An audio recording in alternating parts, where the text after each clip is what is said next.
Muy buenas tardes para todos, ¿cómo andan? Bienvenidos a Fácil Desviarse. Valmeli Batalla, el tigre y el dragón. Volvimos, Nico. Volvió la dupla que la gente espera. ¿Cuánta energía me da escuchar esa cortina? ¿Viste? Sí, te da poder. Sí, me da poder. Sé que alguien me hizo un comentario. Cafeína, de hecho. A la cafeína te da poder. Hoy alguien me hizo un comentario que fue muy atinado. ¿Sí? Maca, tal vez te puedes poner en esto, no lo sé. Me dijo, deberían llevar al tigre y el dragón a alguna astróloga china para que les cuente qué les depara el año que viene al tigre y al dragón. Como signos. No lo descartes. Sería un buen bloque. Me encanta la idea. Sería un buen bloque. Sí. No sé cuántas astrólogas chinas puede haber en Uruguay, ¿no? No sé cuántas puede haber. Creo que va a tener que ser una astróloga uruguaya especializada en astrología china, ¿no? Creo que eso te querían decir. Puede ser. ¿Convocamos para hoy después de las 6 de la tarde? Puede ser. Perdón, es Ludovica la que escribe sistemáticamente el libro de los chinos. O sea, habría que ir por ahí. Me parece por que Ludovica debe estar en este momento cerrando en plata para empezar. Sí, y cerrando además su libro correspondiente al 2026. Sería un adelanto, ¿no? Fácil desviarse. ¿Ludovica o los ludovicos? Claro, pero algún Ludovico podría salir. Ludovica ya no es Ludovica, es una industria, ¿no? Es los ludovicos que le escriben quizás y una firma. Quizás un algoritmo también. Sí, puede ser un algoritmo. Bueno, muy buenas tardes, Nico. Muy buenas tardes. Dale con Tuti, saludá al equipo. Muy buenas tardes para Alvin. Me gustaría nombrarlo según su horóscopo chino en el día de hoy. Así que preciso que me lo vayan soplando. Creo que soy serpiente. Alvin Green, ¿de qué serpiente año? De consola. 89. Sos serpiente. Seguramente, a no ser que caiga justo en... ¿Vos en qué mes cumplías, te acordás? Sí, no, entras serpiente. La víbora Green. Serpiente de litio. Macarena Saavedra. Yo soy chancho de madera. Chancho de madera, vamos a dejarlo así. Déjalo así. Chancho de madera. Chancho de madera. ¿Cómo? ¿Qué discriminación, no? ¿Por qué? Porque cuando se abrió el zoológico chino, o sea, claramente a algunos le tocaron seres más épicos, místicos. Está el perro, está el caballo. Claro. Digo, todo bien con el chancho de madera, sí, ¿no? Pero yo soy un tigre de fuego. Está el mono. Perdón. Ay, soy tigre de fuego. Ay, soy tigre de fuego. Está tranquilo, Nico. ¿Cuál es tu elemento, Jorge? Dragón de tierra. Dragón de tierra. ¿Y César Chocoso? Mono de agua. Mono de agua. César tenía que ser mono. Si iba a haber alguien que era el rey mono, iba a ser, obviamente. Raro que Maca no sea mono, ¿no? Me sorprende que Maca sea un chanchito, sea un babe. Sí. ¿No? Qué raro. Vos decís por el tema de la escalada. Y porque Maca me da mono. Energía, caos, no creatividad. No tengo ni idea de qué significa cada una de esas cosas. El mono no te da juguetón, no te da dicharachero, travieso. El mono a mí me da eso. No sé cuál es la mirada china sobre los monos. Y bueno, capaz que dicen, no sé, fiel compañero. No, es un animal polenta el mono. Es un animal polenta, no es poca cosa. No, vos te acordarás, Nico, que, no sé, Dragon Ball está inspirada en la fábula del rey mono. No, nunca curtí Dragon Ball. Vos eras más de Caballeros del Zodíaco. A morir con los Caballeros del Zodíaco, exactamente. Sí, eras a morir con los Caballeros del Zodíaco. Sí. ¿Qué armadura te gustaba, Nico? Y bueno, la de Pegaso, claramente. La armadura de Pegaso. Y la de Sagitario, que además de ser la que utilizaba Seiya, el caballero de Pegaso, era mi signo. Entonces era como que sentía que estaba todo dado para que... La armadura de Sagitario era épica, porque tenías el arco, todo. Y tenía un mártir además, ¿no? Y tenía un mártir, tenía todo. Ligaste muy bien con los Caballeros del Zodíaco, ¿no? Sí. Bien, Nico. Hoy hay un gran programa para ustedes en Fácil Desviarse, que en realidad se tire el dragón hoy, porque no tenemos el equipo completo. Le mandamos un fuerte saludito al Squaresog. Viene, por ejemplo, Richard Reed hoy, que está con una noticia. Viene Richard Reed a darles a ustedes una primicia vinculada a su carrera política, social, sindical. La dejo por ahí, no les quiero adelantar porque si no, no tendría sentido la primicia si se las voy a contar yo en vez de esperar a la nota con Richard Reed, que se los cuente él. Pero viene Richard Reed a Fácil Desviarse más tarde, pero antes de todo eso, Nico, en el arranque hay un par de resabios de discusiones de la semana pasada. Sí, está bien. Suéltame pasado. Me parece que tendría como más sentido. A ver, fue muy intensa la semana pasada. Está bien que en esta semana nos ocupemos un poco de los ecos de la semana pasada. ¿Estás ¿no? muerto? ¿De la intensidad de la semana pasada? ¿Estás cansado? Los lunes suelo estar cansado por mi kiosco de los domingos de noche, pero no me refería a eso, me refería a la actividad parlamentaria, ¿no? O sea, fueron horas y horas de discusión en ambas cámaras. Sí. Entonces está bien que haya ecos, cosas que fueron rebotando después de lo que fueron las discusiones y los debates de la semana pasada. Y sobre todo cuando son temas sensibles, como por ejemplo es el tema de la eutanasia. El tema se sigue debatiendo más allá de su aprobación. Hay un par de noticias de los últimos días que tienen que ver con eso, con los ecos de la eutanasia. Y un ejemplo de ese foco de discusión pueden ser, no sé si llamarlo heridas, pero sí rispideces entre cristianos que dejó el debate de la eutanasia. Estoy hablando de del cruce de comentarios que hubo entre Fernando Pereira y Daniel Sturla en las últimas horas. Nunca el cristianismo estuvo tan picado como ahora. No. Nunca. Bueno, tal vez creo que no. Tal vez alguna no resiste un tal vez archivo. Tal vez en el siglo XII, ponele. Tal vez en las cruzadas. Tal vez cuando Lutero puso su tesis y prendió fuego el mundo. Tal vez en esos momentos, cristiano versus cristiano, fue un momento picado. Pero eso volvió ahora. La cruzada uruguaya tal vez sea el momento más picante cristiano contra cristiano en el Uruguay. Porque tenés a un cristiano de izquierda, como es el caso de Fernando Pereira, el presidente del Frente Amplio, contra un cardenal. Exactamente. Contra el cardenal Daniel Sturla. A ver, lo más nuevo que podemos decir es que el presidente del Frente Amplio, Fernando Pereira, cuestionó al cardenal Daniel Sturla por las declaraciones que hizo. En realidad, las declaraciones que hizo durante el proceso de discusión de la ley de muerte digna, que se aprobó la semana pasada en el Parlamento. Vamos a escuchar ahora lo que decía Sturla luego de que se aprobó la eutanasia. Y expresó que estaba triste con la noticia. La calificó como un avance de la cultura de la muerte. Esto es algo con lo que ha insistido a lo largo de este proceso. Y también manifestó gratitud hacia quienes habían, según sus palabras, se la jugaron por defender la vida humana. Vamos a escucharlo porque es lo último que dijo en este proceso. No fue lo que terminó generando más discusión y que ahora rebotó y volvió al debate público. Pero vamos a escuchar lo que decía Sturla luego de que se aprobara la eutanasia. Hoy muchos sentimos tristeza, pero también gratitud. Tristeza porque se aprobó la ley de la eutanasia. Diría San Juan Pablo II que es un avance más de eso que él llamaba la cultura de la muerte.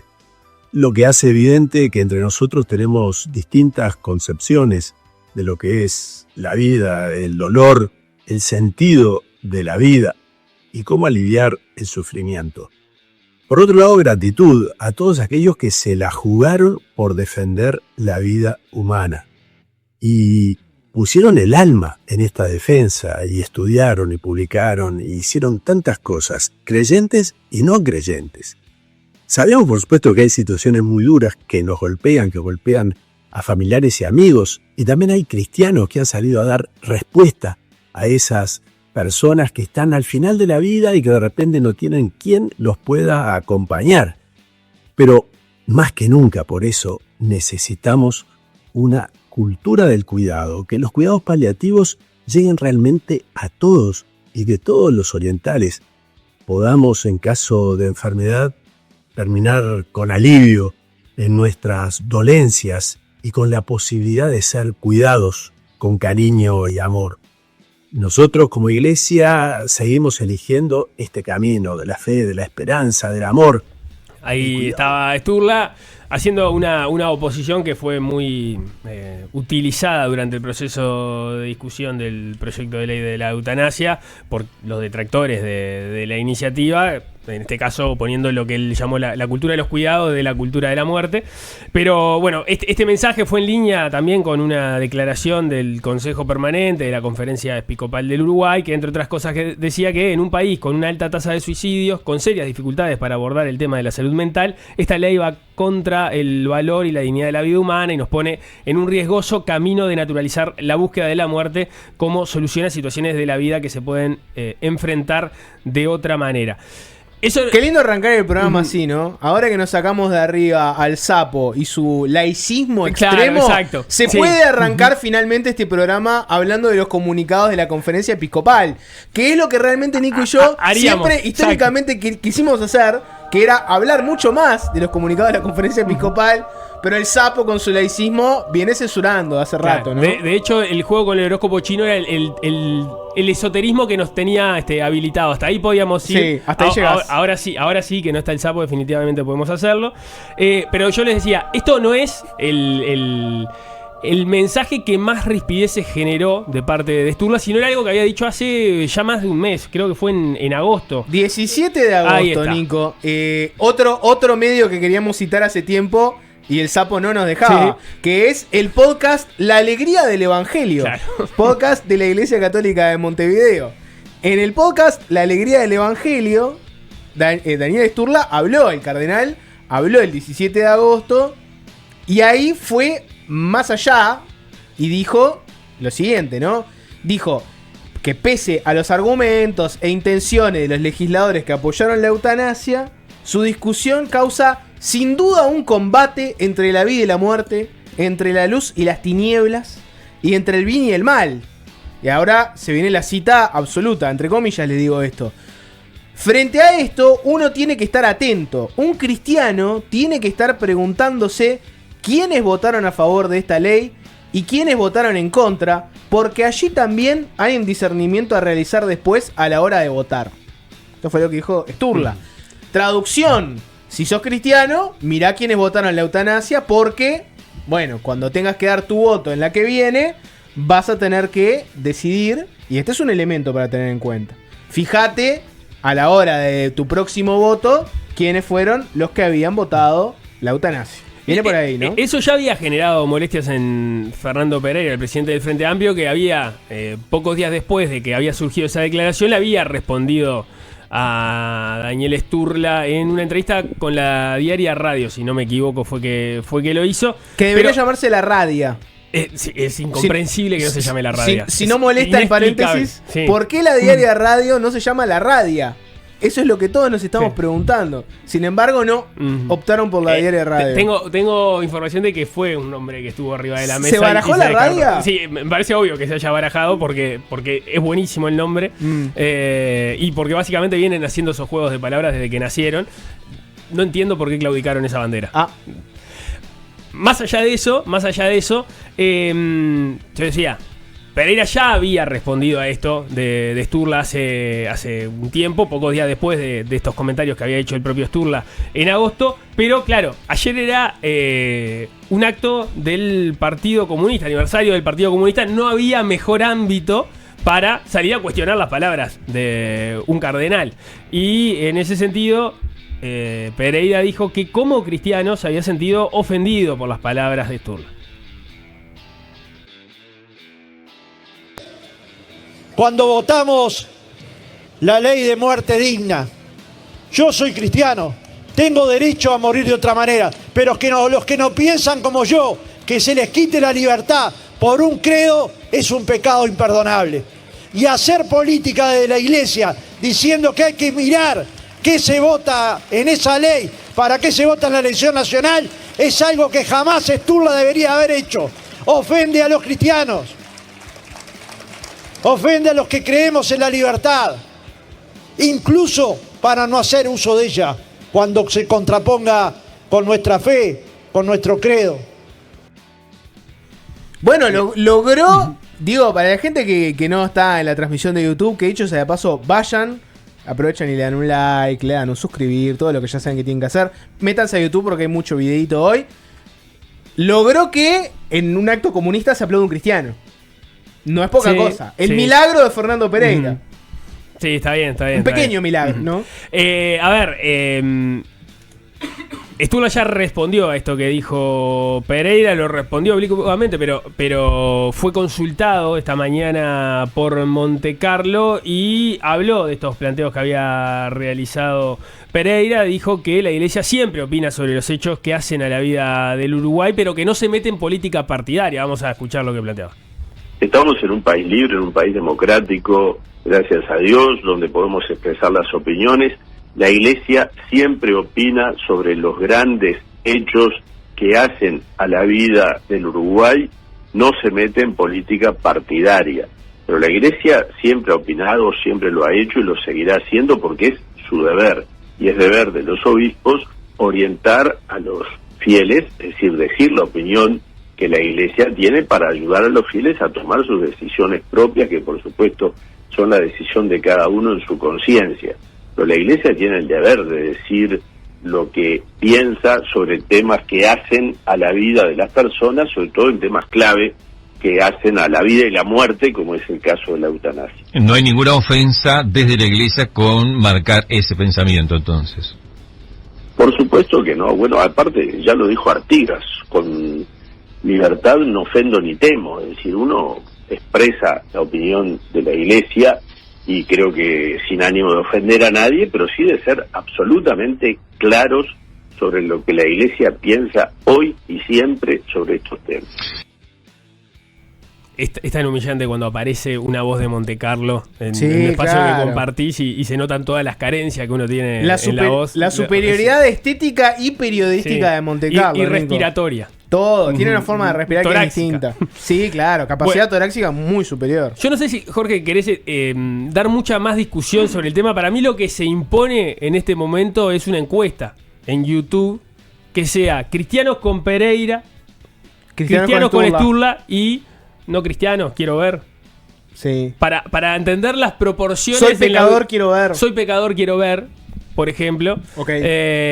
Para ver cómo es la acumulación política de cada uno de los protagonistas de esta ida y vuelta. Vos sabés que el tema de la eutanasia, porque hay ahora una ronda de hablemos con los dolidos de la eutanasia, ¿no? Que casi siempre... No sé, ¿Qué pasa? no creo que se autodenominen así. Bueno, pero son la gente que después de que se aprobó la eutanasia quedó dolida, está en contra, le parece que fue un error, etcétera. Y bueno, hay una duda sobre cómo abordar eso, ¿no? Pues es un tema que en teoría se laudó, pero siempre va a quedar una opinión en contra. Hoy yo podría hacer una nota sobre los dolidos por la despenalización del aborto, dolidos por el matrimonio igualitario, también se puede hacer. Estamos muy cerca en el tiempo, porque se aprobó hace poquito, así que todavía... De hecho no está promulgada todavía. Por eso, todavía hay una ventana de oportunidad para seguir ahondando en las opiniones de las personas que estaban en contra. También, yo que tengo una opinión que está a favor... No, ¿por qué hacer eso, no? Se le acaban de aprobar. ¿Qué necesidad tenés de seguir, no? Con la misma pegando. Entonces, estoy en una situación medio incómoda ahí, Nico. Pero lo que te podría decir es esto. Sturla dice, opinamos de todos los temas. Yo no lo escuché opinar de, no sé, el presupuesto y lo que se asigna a la pobreza infantil, ¿no? Porque en la Biblia se habla de muchas cosas. Es una colección de libros, tiene de todo. Podés encontrarte cosas que están vinculadas a la vida y el final de la vida. Después encontrar cosas vinculadas a los ricos y a la distribución de la riqueza. No sé, Sturla no salió a hablar de este tema públicamente, ¿no? Sí, a ver, la iglesia sí tiene la conducta, por ejemplo, previo a las elecciones, hacen reuniones con los candidatos, llevan sus documentos, ponen su mirada sobre los asuntos. Lo que ocurre es que no consiguen la misma movilización ni de los seguidores en relación a todos los temas. Acá Sí. es clarísimo que... Pero lo que te quiero decir es, no sé, para irte al evangelio, ¿no? Jesús habla mucho de los pobres, los postergados, etcétera. No sé, nunca lo escuché a Sturla decir, fíjate quiénes le dan más a los pobres en Uruguay, quiénes sacan más pobres de su situación para decir tu voto. Nunca lo dijo. No, esa discriminación, decís, del voto en función de o tal Jesús, tema, no. no sé, se enfrentó a prestamistas. La iglesia condena la usura. Sturla nunca salió con, no sé, con el plebiscito de Cabildo a decir, fíjate quiénes apoyan sacar miles de uruguayos de la pobreza por las deudas y decidí tu voto en base a eso. Siempre la iglesia que quiere decirle a la gente votar en función de esto, elige cosas como el aborto, el matrimonio igualitario, la eutanasia. O sea, hay un recorte ahí que no es verdad eso de hablamos de todos los temas, ni hablan con la misma vehemencia de todos los temas. Lo cual es un poco paradójico porque si vos mirás la praxis, la actitud de algunos curas o grupos religiosos que prácticamente exclusivamente trabajan con gente pobre en asentamientos, etcétera, y casi que ni hablan de estos otros temas. Es raro porque, digamos, como la imagen institucional de la iglesia a veces la ves más metida en estos temas que los otros. No sé, me da esa impresión a mí. Y es una decisión política, ¿no? De por dónde ir, de qué temas hablar, en qué salir fuerte y trancar y en qué no. Sí, me genera dudas en relación al trabajo social que hacen muchos sectores de la iglesia y que aparece en realidad en la discusión pública por vía de organizaciones, por vía de algunos actores en particular. No estoy tan convencido. Es verdad que la iglesia como tal no lidera algunas discusiones políticas por fuera de estos temas que van sobre principios que ellos entienden fundamentales o sagrados, ¿no? Eso sí te lo llevo. De todas formas, no recuerdo muchos episodios en los cuales la discriminación sobre quién vota qué cosa haya sido puesta tan de manifiesto, porque Sturla dice, bueno, no nos metemos en cuestiones partidarias. Y bueno, da la impresión que en esa expresión de fíjense quién vota qué cosa, sí, se está yendo sobre lo político partidario, porque vos votás a las personas que pertenecen a determinados partidos, ¿no? Otro cristiano en política, sí, el general Guido Manini Ríos, que lo podríamos sumar a la categoría de los que están en contra de la eutanasia, puso: el arzobispo de Montevideo y cardenal de la Iglesia Católica no solo tiene el derecho, sino la obligación de denunciar una ley que atenta contra la vida y deja a los más frágiles en total estado de indefensión. Inentendible las expresiones del señor Pereira. Como cristiano debería asumir que los más débiles se los cuida hasta el final y no se les apura la muerte. Claro, pero ahí hay una lectura sobre lo que dice Pereira y es... Pereira lo dice... Pasaba incluso con Borbonet que lo decía de otro modo y no apelaba al cristianismo. Borbonet, estoy hablando de Daniel Borbonet, senador del Frente Amplio, que hizo el informe en mayoría cuando se discutió esto en el Senado la semana pasada. Que es... Pereira no dice yo creo en la eutanasia. De hecho, da a entender que quizás él no lo predica o no la aplicaría para sí mismo. No lo querría para él. No lo querría para él, sino que lo que entiende es que el Uruguay debe habilitar esa opción para no imponerle su propio credo a las personas que no lo tienen y por lo cual pueden tener otra mirada sobre el valor de la vida o de la dignidad o cómo enfrentarse a la muerte. Es parte de la discusión que ha atravesado todo este proceso, ¿no? ¿Hasta qué punto los argumentos en contra de la eutanasia fueron tomados o no por las creencias religiosas? Pasa que, está bien, sí, lo entiendo eso. Mirá, me voy a poner... ¿Y hasta qué punto tus creencias religiosas deben ser extendidas a los demás, crean o no crean lo mismo que vos? Hasta ninguno, pero lo que pasa es que me voy a poner el Valdemeli, laicista extremo. Lo que pasa es que existen, para mí la discusión no es entre el bien y el mal. Quiero hacer notar, más allá del tema sensible, es que apareció la voz de Montecarlo y la garganta se te empezó a complicar de una forma muy sospechosa. Porque las pelusas me están matando. En este momento soy 80% pelusa y el otro 20% ser humano. No, lo que te iba a decir es, no es entre bien y mal, entre luz y tinieblas. Es entre dos formas de entender la realidad, que una es la fe religiosa y otra es el humanismo racional. Vos tenés esas dos escuelas. Una escuela lo que te dice es, hay un orden superior al humano, que es el orden de Dios, ¿no? Y él se comunica y tenés su palabra para interpretarla. Y después el otro lo que te dice es, no hay ningún orden superior, el orden lo tenés que dar vos y vemos qué orden le das, ¿no? Pasa que el que cree y que tiene fe está convencido de que Dios es el dueño de la vida y él decide cuando vos te vas y vos no tenés derecho a pedir ni la eutanasia, ni la muerte digna, ni nada. Vos tenés que aguantarte tu sufrimiento hasta el último día de tu vida porque Dios lo definió así. Que es una visión que la podés extender a muchas otras cosas, ¿no? Bueno, ¿por qué hay mal en el mundo? Bueno, no se sabe, pero Dios lo quiso así. Entonces, te toca esto. Y el otro argumento, no, vos tenés que legislar y tomar tus propias decisiones y se define. Las dos cosas, para mí, obviamente es mucho mejor la segunda, ¿no? Pero las dos cosas tienen cosas negativas. La escuela de la fe religiosa, y bueno, vos en orden de seguir lo que te dice Dios que tenés que hacer, podés terminar haciendo cosas terribles, cosas que van en contra de tu moral, cosas que están mal, cosas que van en contra de vos mismo. No sé, una persona... volviendo a otros temas, ¿no? Una persona que es gay o lesbiana y se quiere casar con una persona de su mismo sexo y es cristiano y está convencido de que no lo puede hacer. Y bueno, es una contradicción fuertísima, ¿no? No sé cómo la vive la gente que la tiene, pero debe ser jodida. En el caso de el humanista racional, y bueno, vos, si todo está abierto a discusión, capaz terminás discutiendo cosas que no deberían discutirse, pero bueno... si vos entendés que no hay ningún orden superior al humano y todo está abierto a discutirse, se discute todo y está en tu responsabilidad dar los argumentos por qué una cosa es buena y una cosa es mala. Sí, igual hay una discusión que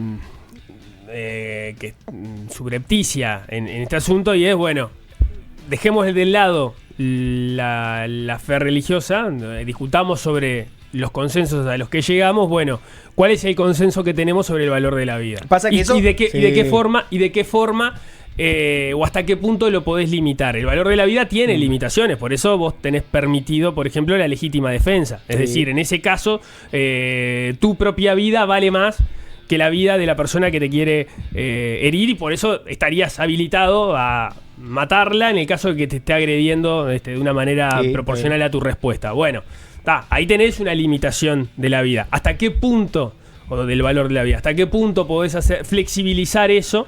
Bueno, también es un abanico de debates que estuvo presente en la discusión la semana pasada y en todo este tiempo, ¿no? Porque creo que ahí también porque nadie llega, por lo pronto está mal visto que en el Parlamento se discuta en esa otra lógica que vos planteás. Yo vengo con mis ideas religiosas y quiero que mis ideas religiosas sean leyes y te las quiero aplicar a toda la ciudadanía, tengan estas ideas que yo comulgo o no. Sí, y lo otro, la alegría del Evangelio, el podcast de la Iglesia Católica de Montevideo. No me acuerdo ahora el verso donde Jesús habla de la eutanasia y la muerte asistida, ¿no? Está ahí con el que termina hablando del aborto, que tampoco hay. O sea, es extrañísimo que para una persona que habló muchísimo de los pobres, los necesitados. Igual, la bandera donde vas a morir es en cosas donde o habló una vez o no habló ninguna. O sea, es rarísimo eso. No sé, en el caso del matrimonio igualitario hace una mención y es no para hablar del matrimonio entre personas de su mismo sexo, sino para hablar en contra del divorcio. Que tampoco es una cosa que está hoy muy en agenda, ¿no? A lo que voy es... O sea, la visión del cristianismo también es una visión muy particular, ¿no? Que es esa, centrarlo en este tipo de temas y no centrarlo en otros, que es una decisión política también.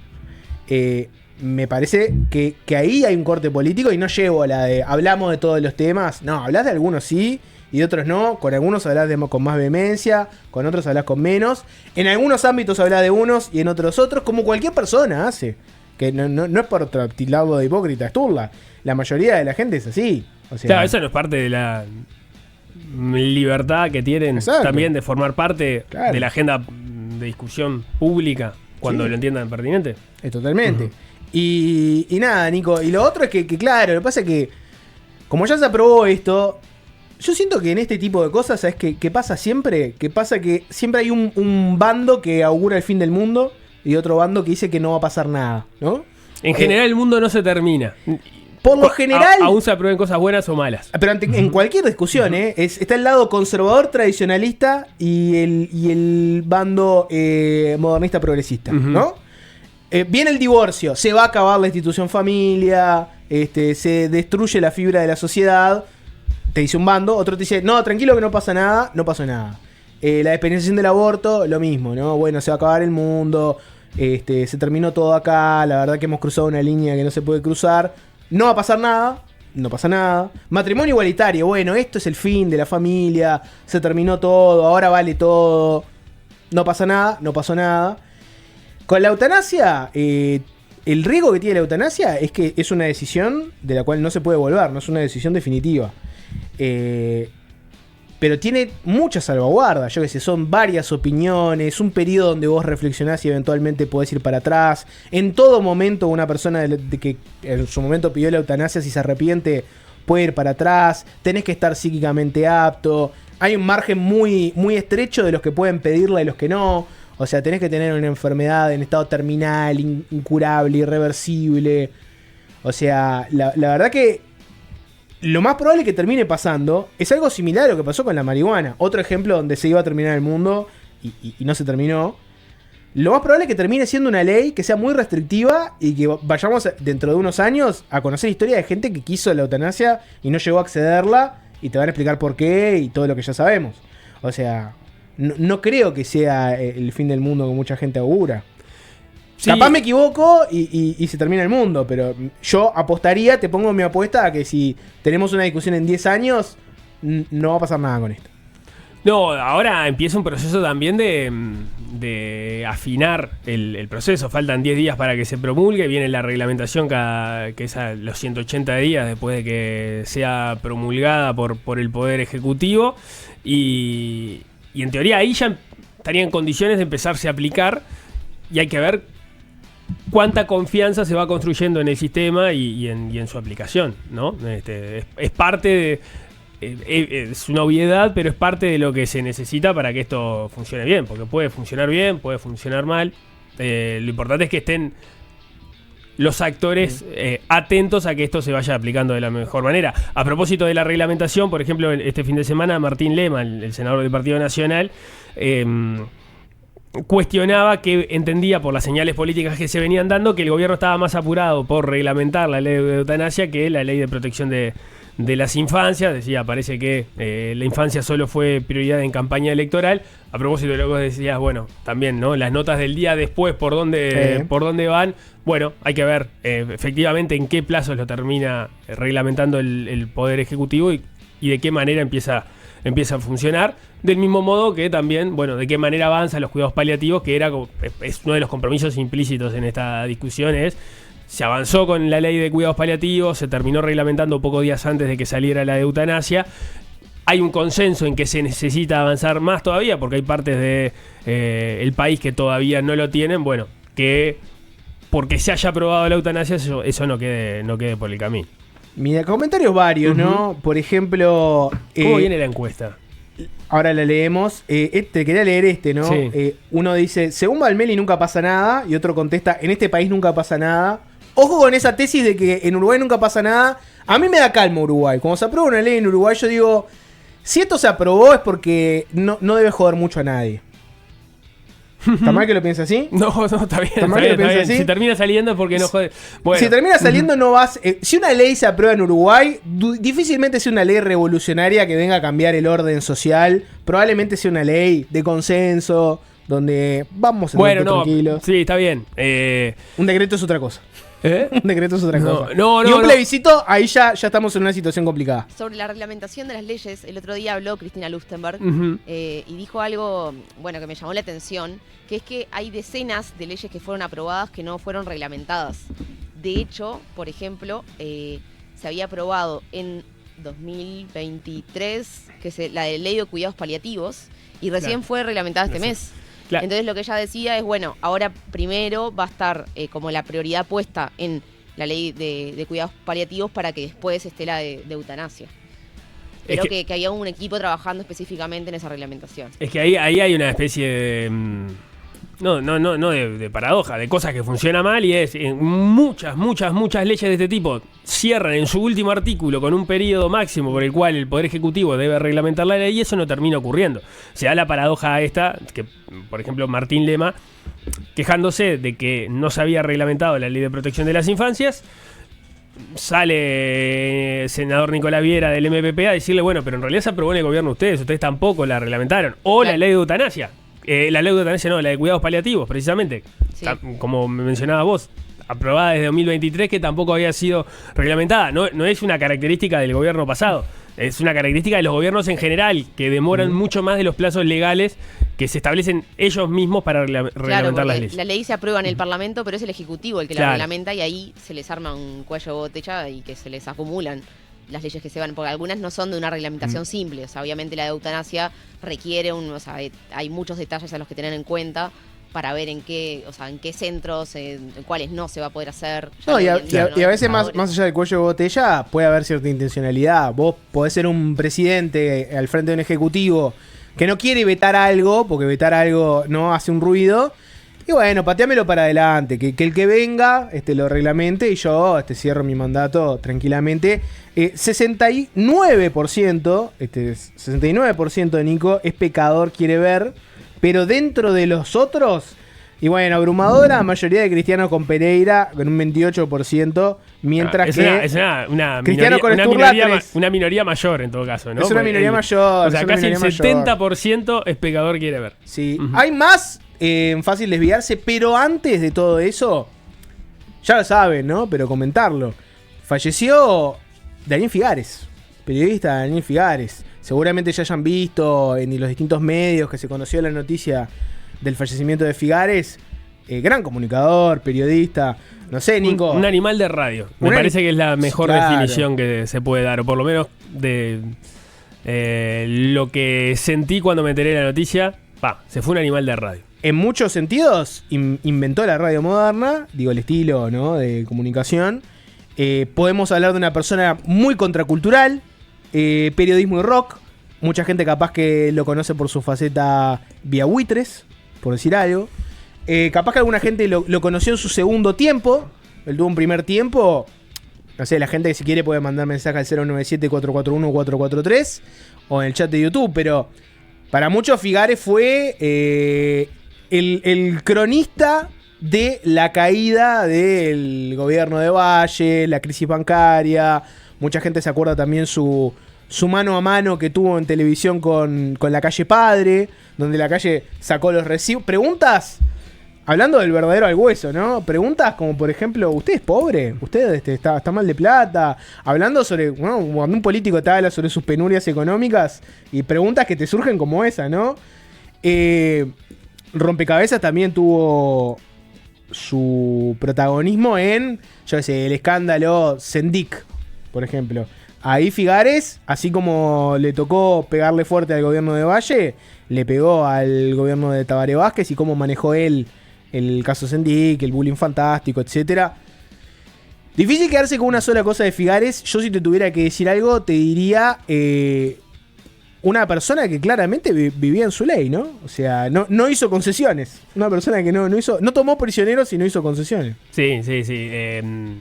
Fiel a sí mismo, decís. Totalmente. Creo que entre quienes lo conocen, no es mi caso, pero sí me ha tocado compartir en estas horas con gente que lo conoció, o lo que te cruzás en las redes sociales, todos tienen alguna anécdota de él siendo fiel a sí mismo, aunque eso lo perjudicara, ¿no? Sí, claro. Que es respetable, absolutamente respetable que llegar al extremo de tomar decisiones que lo perjudican ampliamente con tal de mantenerse fiel a algunas ideas que tenía. Un tipo que estuvo mucho menos en la radio de lo que la gente lo reclamaba, ¿no? Totalmente. Y en televisión ni te digo. ¿Se va? Porque el Zócalo adiós a Daniel Figares. ¿Se va realmente alguien que impactó tantas vidas? Ya sea de comunicadores, de gente, y que deja recuerdos, deja ideas, deja momentos. Bueno, vamos a despedirlo con una de buitres. ¿Te parece, Alvin? Un adiós a Daniel Figares.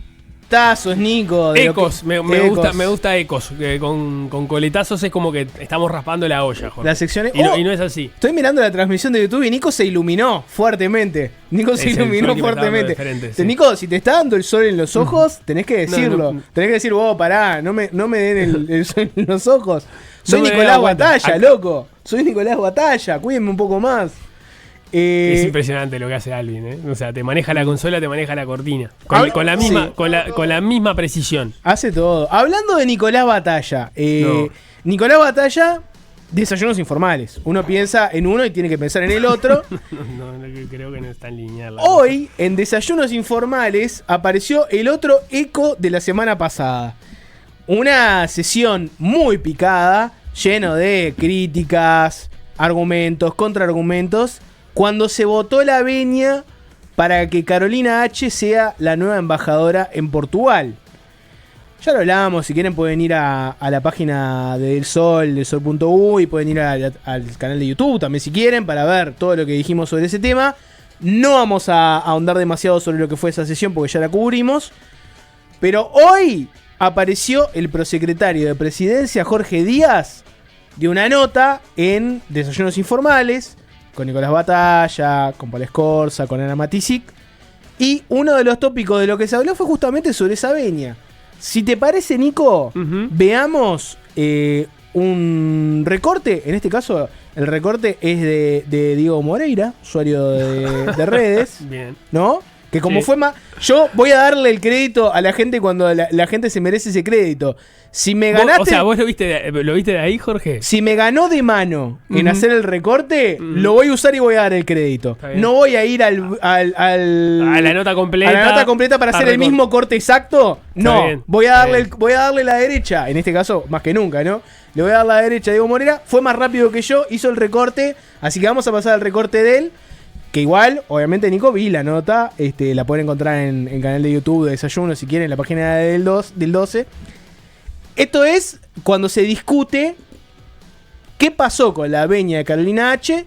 Y si hay o no algún vínculo con Jorge Díaz. O sea, la gente, ¿qué podría pensar? Bueno, si Jorge Díaz fue el abogado de Carolina H. en el caso de los chats y el documento destruido por autoridades del gobierno de la calle Pou, bueno, capaz que en realidad esta venia viene vía Jorge Díaz. Eso se lo preguntaron, miren la respuesta. Entre esos temas apareció y se votó la venia a Carolina H., la ex vicecanciller.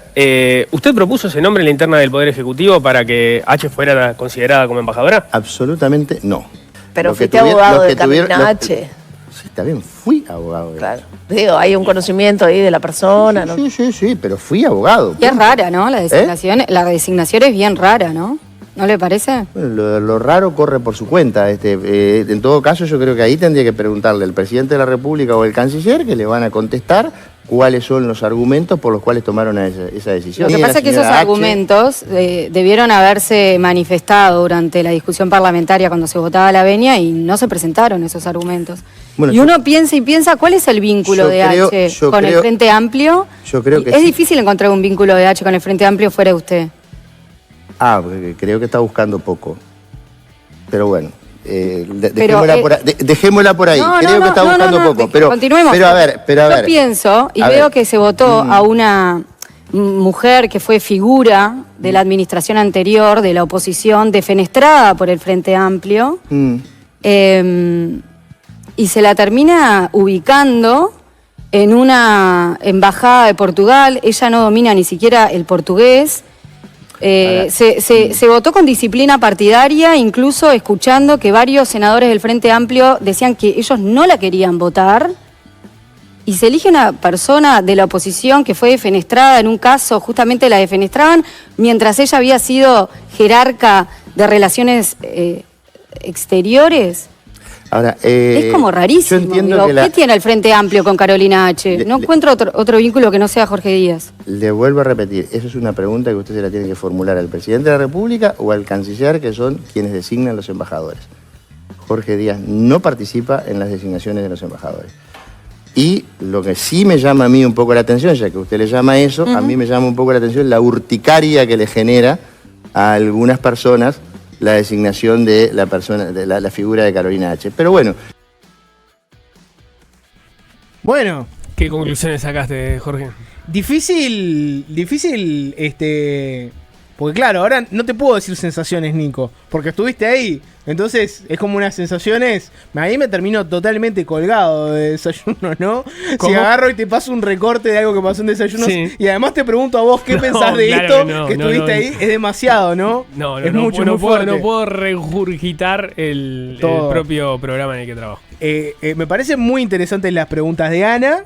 Son un poco las preguntas que se hacen mucha gente, ¿no? O sea, bueno, ¿por qué Carolina H? Me parece que Jorge Díaz la saca del córner diciendo, bueno, preguntale al presidente o al secretario de presidencia, yo no tengo nada que ver con esto. no sé, yo creo que como prosecretario de Presidencia una opinión podría tener de este tema, ¿no? Yo creo que hay algunos cargos en el gobierno y a nivel político que te habilitan, no creo que te obliguen, pero te habilitan a opinar un poco de todo, ¿no? Si sos presidente, secretario de Presidencia y prosecretario, y es un tema que está en la picota de todo el mundo, y bueno, es razonable que te pidan una opinión, y que por más que vos no estuviste en la toma de decisiones, deberías poder articular un por qué Carolina H, ¿no? Sí, es claro que prefería no hacerlo, por lo menos es lo que uno se permite interpretar a partir de lo que ocurrió. Lo que dice de todas formas es, porque sí hay información para sacar. La información es, claro. Él no propuso el nombre. Sí, ese es un dato. La decisión se tomó entre el presidente y el canciller. También dice, está buscando poco a propósito de si el único vínculo de Carolina H con este gobierno viene por el lado de él. A ver si hay otro. Sugiere, esa respuesta sugiere que él entiende que hay otros vínculos posibles. Digo, H estuvo en Cancillería, ¿no? Sí, claro. Yo creo que ahí igual, lo que pasa es que un senador te debería poder decir por qué Carolina H. Si yo agarro ahora un senador X, claro. Pata Kramer te debería poder contestar por qué Carolina H. ¿Sabés lo que pasa? Lo que pasa que si vos votaste algo, deberías poder articular por qué lo votaste, por qué esta persona. Hay casos como el de, yo qué sé, hay casos como el de Gustavo González que lo que te dice es voté por disciplina partidaria. Esa es una respuesta también, ¿no? Lo que pasa es que yo entiendo que Díaz, si te contestara por qué Carolina H, también genera un hecho político, ¿no? Pues yo después hago el recorte de Jorge Díaz diciendo por qué Carolina H sería una gran embajadora para Portugal y se vuelve eso. Yo creo que Díaz lo que tiene también es que él sabe que cada cosa que hace y dice está siendo absolutamente escrutada, ¿no? O sea, si él sale y habla largo y tendido sobre Carolina H, ese va a ser el recorte y de lo que va a estar hablando buena parte de la oposición. Yo creo que también es una forma, me parece a mí, de cuidarla a ella y cuidarse él mismo. Agarrar y decir, bueno, preguntar al presidente y al canciller sobre estos temas. O al secretario de Presidencia, no sé. Sí, me queda duda de cuánto si vale la expresión, ¿no? Se la está cuidando a ella, porque en la medida que no aparece una respuesta contundente a propósito del por qué sí, ¿no? Porque está claro que hay respuestas para el por qué no. Sí. ¿No? O sea, vos decís, bueno, los embajadores políticos se puede designar, ella tiene cierta cercanía con el tema, ya fue vicecanciller, o sea, el por qué no se responde, fue básicamente lo que se responde. No, ya lo tengo.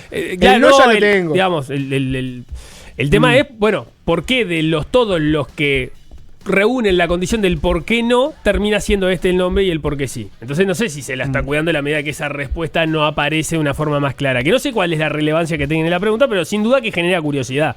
Sí. O sea, curiosidad genera seguro. Otra figura y lo que vas haciendo es, vas tachando posibles actores que te lo van a responder. Esa respuesta pudo venir del Senado. El Senado básicamente eligió el camino de lo que nosotros tenemos que hacer es refrendar la confianza del Poder Ejecutivo y la refrendamos. No tenemos por qué nosotros justificar la decisión. Lo que nosotros decimos es confiamos en la confianza que le deposita el Poder Ejecutivo. Esa fue la línea del oficialismo. Para eso pongan, me parece a mí, ¿no? Para eso ahorremos plata y pongamos un botón. ¿Viste? ¿Te acordás? Cuando Biden se encontró que tenía una lapicera automatizada que le hacía la firma, para eso pongamos un botoncito en el Senado y que todos los senadores del oficialismo refrenden la confianza del Ejecutivo y ahorramos sueldos, ahorramos tiempo en discusiones. Ya sabemos que la mayoría en el Senado la tiene el Frente Amplio. Bueno, con lo cual, no se refrenda y ya está. No siempre se da así. En el periodo pasado, el Poder Ejecutivo mandó la veña de Francisco Bustillo para ser embajador en Perú. Y no ocurrió de esa forma. No se refrendó la confianza que le depositaba la calle Pou o la Cancillería de Omar Paganini en Francisco Bustillo, porque había otros actores del sistema político que no lo entendieron así. Pero lo que quiero decir es que la vara está bajísima. O sea, si votaste algo, explícame por qué. Más allá de decirme, confío en que el Ejecutivo tiene razón en esto.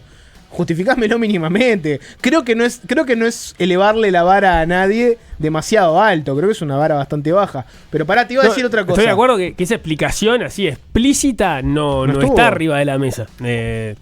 no la ha dado. Ahora Díaz de alguna forma cierra un poco más el círculo de quienes pueden dar esa respuesta, que son el presidente de la República o el canciller de la República. Exacto. Otra figura de Canal 12, en este caso el Leonardo Abercorn, de otro programa de otro programa de Nico Batalla, ¿verdad? Séptimo Día. Yo soy un trabajador en ambos. En un programa donde Nico sale al aire se pregunta por Carolina H. En un programa que produce Nico Batalla, otro programa, se habla sobre Carolina H. Bueno, vean ustedes el patrón, ¿no? Vean ustedes la coincidencia. Y está dejando afuera este programa donde también se habla de Carolina H, obvio. Claro. Todos los lugares donde está Nico Batalla son lugares donde se debate. Porque en los otros medios no se habla de este tema, ¿no? Leo Abercorn puso otro argumento sobre la mesa. Escúchenlo, esto fue en Séptimo Día. La justicia. Leo, pero yo quería decir otra cosa. Querías agregar algo, Leo. Sí, porque pasó desapercibida una gran noticia acá en medio de este debate. Porque vemos que están peleando en todo, ¿no? Pero hubo una coincidencia. Hay una coincidencia entre los dos bloques que no puede pasar desapercibida, que le voy a decir que es, todos están de acuerdo con que las principales embajadas las ocupen políticos. ¿No? Y bueno, no es casualidad, porque son todos políticos y supongo que están de acuerdo que esas embajadas sigan como hasta ahora en manos de políticos. Y se dice que nos va bien, no sé si nos va bien. O sea, los tipos que estudian, que se preparan, que son especialistas, que vayan a Togo, que vayan a Nicaragua, que vayan a Burkina Faso, que van a tener una embajada. Ahora, las embajadas en Washington, en París, déjennos a nosotros los políticos. La gente ya está un poco cansada de todo esto. La antipolítica ya metió 2 diputados en esta elección.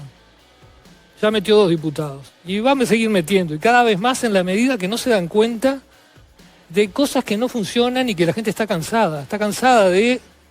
El presupuesto no toca este tema, por ejemplo, ¿no? La estructura política del Uruguay. Y acá tenemos otro caso, los embajadores políticos. Al final, un tipo estudia y termina en Burkina Faso. Y una señora que sacó... ¿Saben cuántos votos sacó Carolina H? ¿En la interna? Sí. ¿Cuántos? El Partido Colorado, que está muy menguado, sacó 101.000 votos. ¿No? El Estadio Centenario y unos poquitos. En la interna, Leo. En la interna. Hoy crecimos de cara a octubre. Bueno, no, pero estoy hablando de la interna. La interna para decir ahora cuánto votó la precandidata Carolina H. Exacto. Así que el Partido Colorado medio menguado sacó 101.000 votos. ¿Sabe cuánto sacó H? 1.000. Y con 1.000 votos va a Lisboa. ¿Tienen algo para decir los políticos a lo que manifestaba Leo, Felipe? Bueno, ahí lo tenía, ¿no? Sí, otro argumento. Leo con una tesis que va más general sobre el caso H estrictamente, ¿no? Es el argumento que también ha manejado Pedro Bordaberry para no votar ninguna veña de representante político como embajador, y es la preferencia de que se designen embajadores de carrera. Sí. Si estudiaste, vas a Burkina Faso. No hay embajada física en Burkina Faso ni en Togo. Si sos un político, dato al margen. Sí, pero si sos un político vas a Washington, París. Ahí en esta lo hago yo. Y con 1.000 votitos, que tampoco es, ¿no?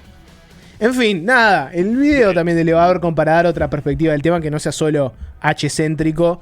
Hacemos una pausa y se viene Richard Reed. Fácil se impone. Fácil desviarse. El ex dirigente sindical Richard Reed, conocido por su trayectoria en la Federación de Obreros y Empleados de la Bebida y por su mirada aguda sobre el mundo laboral, juega un rol curioso en el gobierno de Yamandu Orsi. Aceptó ser asesor honorario del presidente, pero rechazó cualquier cargo formal de los que, como él mismo ha dicho, hubo ofrecimientos de varios tipos, que agradeció mucho, pero que entendió que no eran para él. Hace unos días volvió a ocurrir. Según contó en su cuenta de Twitter, Reed fue convocado para asumir una banca en la sucesión de suplencias como senador de la lista 609. Dijo que no y renunció a la banca. Según escribió, su compromiso hoy son los botijas de contexto crítico. Y ahí tiene varias propuestas en la vuelta: los centros FOEB, que ya atienden a más de 300 chiquilines, una carpintería y un proyecto incipiente con jóvenes privados de libertad en el INISA. Bueno, ¿qué impacto se espera de estos proyectos? ¿Cómo ve el asesor honorario del presidente la forma en que el gobierno de Orsi viene atendiendo este asunto que se ha vuelto una de sus obsesiones? ¿Cómo ve a Orsi en general? Bueno, para hablar de todo esto que recibimos en el estudio de Fácil Desviarse, en el estudio del Sol, mejor dicho, en el horario de Fácil Desviarse, a Richard Reed. Bienvenido. ¿Qué tal? ¿Cómo te va? Bueno, bien. Bueno, un gusto recibirte. ¿Qué te llevó a decir que no? Nunca llegaste a asumir una banca como legislador. No. Esta era la primera vez, como por lo menos, para hacer el check de que... ¿Cuál es la pregunta? ¿Por qué dijiste que no? Porque me considero muy burro para estar ahí. Ahí se precisa tener gente con capacidad, gente con estudio, gente con dedicación plena y estudiar leyes y un montón de cosas más. Yo estoy lejos de eso. Y no es igual de complejo y difícil formar parte de consejos de salarios, por ejemplo. No, es distinto. Es un tema de piel, es un tema de intereses, es un tema de clases, es un tema de aprender y de rodearte de compañeros que te van a ayudar en una tarea específica, que es la defensa de los trabajadores. Y en eso tengo 40 años, por lo tanto, formé oficio. Pero en lo otro no me siento capacitado, nunca me sentí. Tampoco nunca me atrajo, ni cuando era más botija, ¿no? Nunca me atrajo. No me atrae el parlamentario, no me atrae. Hay gente mucho más capaz que yo, no, muchísima más capaz que yo.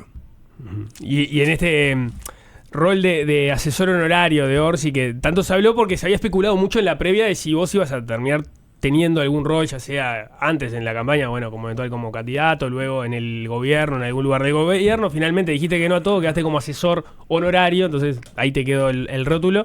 ¿Qué papel efectivamente estás jugando? ¿Cuánto hablas con Orsi? ¿De qué temas hablas con Orsi? Muy poco.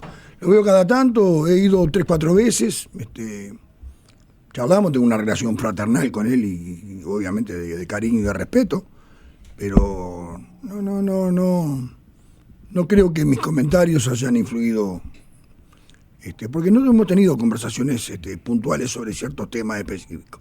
Hablamos en términos generales, del mundo del trabajo, de los consejos salarios, del buen rol y papel que está cumpliendo Juan Castillo.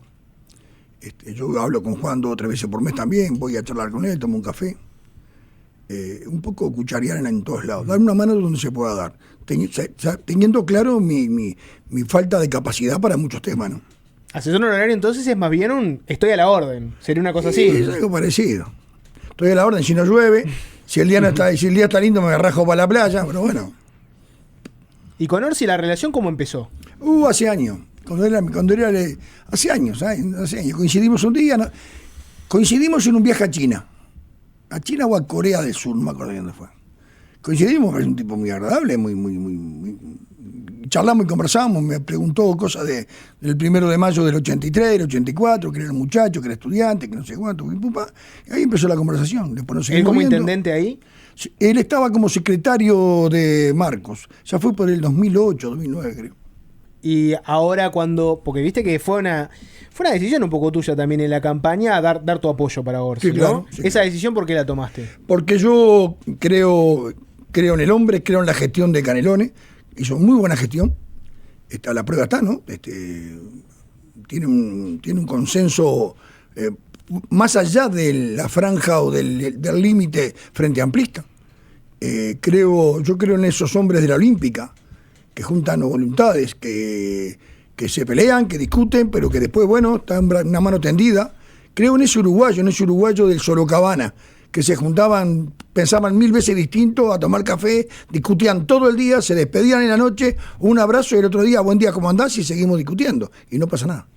Es de construcción más que de destrucción. Y creo que Orsi pega con ese perfil. Esa impronta que vos veías en él como candidato, ¿la seguís viendo ahora en su accionar como presidente de la República? No, porque como presidente tiene otro rol a cumplir. Y los cometidos y las acechanzas de la gestión del cargo son otras, sin duda. A Castillo, entonces para vos lo ves muy bien. ¿A Odone? Lo veo bien a Gabriel. Gabriel es un hombre muy sólido como persona, conceptualmente, tiene claro cómo pararse, tiene que ser un temporal muy grande para que le haga mover 10 centímetros el cuerpo. Gabriel es un tipo firme, sin ninguna duda, además mi amigo. ¿Cómo convive Castillo y Odone en un mismo gabinete? Porque es interesante eso, ¿no? Sí, claro. Tenés el que fue secretario general del Partido Comunista, sindicalista, histórico, todo lo que ya sabemos, con una postura muy firme, ¿no? Sobre esos temas. Sí, claro. Y Odone, que muchas veces lo ves queriendo hacer reformas más de tono liberal. Sí. ¿Cómo conviven esos dos? Es bien típico del frente, como convivió Danilo Astori con ministros comunistas también. Creo que son puntos, cada uno sabe lo que piensa, pero hay que buscar el punto de encuentro, hay que buscar hacia un objetivo, ¿verdad? Creo que Juan es un hombre muy solvente en materia laboral, es un hombre que lo conozco hace muchísimos años, un trabajador. Yo siempre cuento la misma anécdota. Juan, a veces a la 1 de la mañana estábamos en el secretariado, yo necesitaba una discusión con una consulta, lo llamaba y estaba laburando en el puerto en La Draga. Muy solvente, muy firme, un hombre de tender puentes. Juan es un hombre de tender puentes y conviven porque cada uno tiene definiciones muy claras, son gente honesta, son gente convencida de que el proyecto es un proyecto frente amplista. ¿Y cómo viste? Porque venimos, en realidad tenés por un lado la pesca y el puerto, dos conflictos fuertes. No me meto en conflictos, ¿no? No tengo nada que ver, estoy por fuera. Pero hablame de Castillo, ¿cómo lo viste parado ahí en esos temas? No tengo ni idea porque poco leo sobre el tema de los conflictos. Las reivindicaciones de los laburantes son todas legítimas. El tema es cómo buscar la puerta para sentarse a conversar y llegar a algún punto de acuerdo. Y ahí le tenés fe a que Castillo medie ahí. Y a veces la podrá hacer, a veces no lo podrá hacer. Mago no es. No es mago no. Yo lo he visto varias veces, mago no es. Vos que conocés mucho el empresariado, ¿no? Me imagino que muchas veces el empresario, cuando ve que el ministro de Trabajo es comunista, te va a decir, va a patear para el lado de los trabajadores siempre, yo voy a tener ahí que ver cómo me manejo. ¿Se da eso? A veces, y se debe dar, si en Uruguay que todo el mundo opina de todo, debe haber alguno que opina así, y hay otros que opinan de otra manera. Yo creo que ven resultados. El Frente gobernó 15 años. Juan estuvo en Dinatra durante muchos años. Por lo tanto, y a ver qué pasó en ese periodo, qué fábrica cerró, qué fábrica se tuvo que rajar, qué empresa se tuvo que tomar los vientos porque tenía azotes todos los días, ninguna. Pero vos decías, bueno, que te parece que viene haciendo una buena gestión. ¿Qué cosas ves que está haciendo bien para tener esa evaluación? Sí, Castillo. Juan tuvo, mirá, para interpretar bien lo que quiero decir yo, hay que escuchar de vuelta o leer el mensaje del Ministerio de Trabajo, de Juan, en el 1 de mayo. Habla de negociación colectiva, habla de productividad, habla de consensos, habla de esa tabla de matices que hay que integrar en los consejos de salario para no quedar circunscrito exclusivamente al tema salario o un tema reivindicativo. Hay que modernizar la discusión y Juan habla de eso. Creo que después le harán caso o no le harán caso, es el ministro, no es el representante ni del PCNT ni de las cámaras empresariales.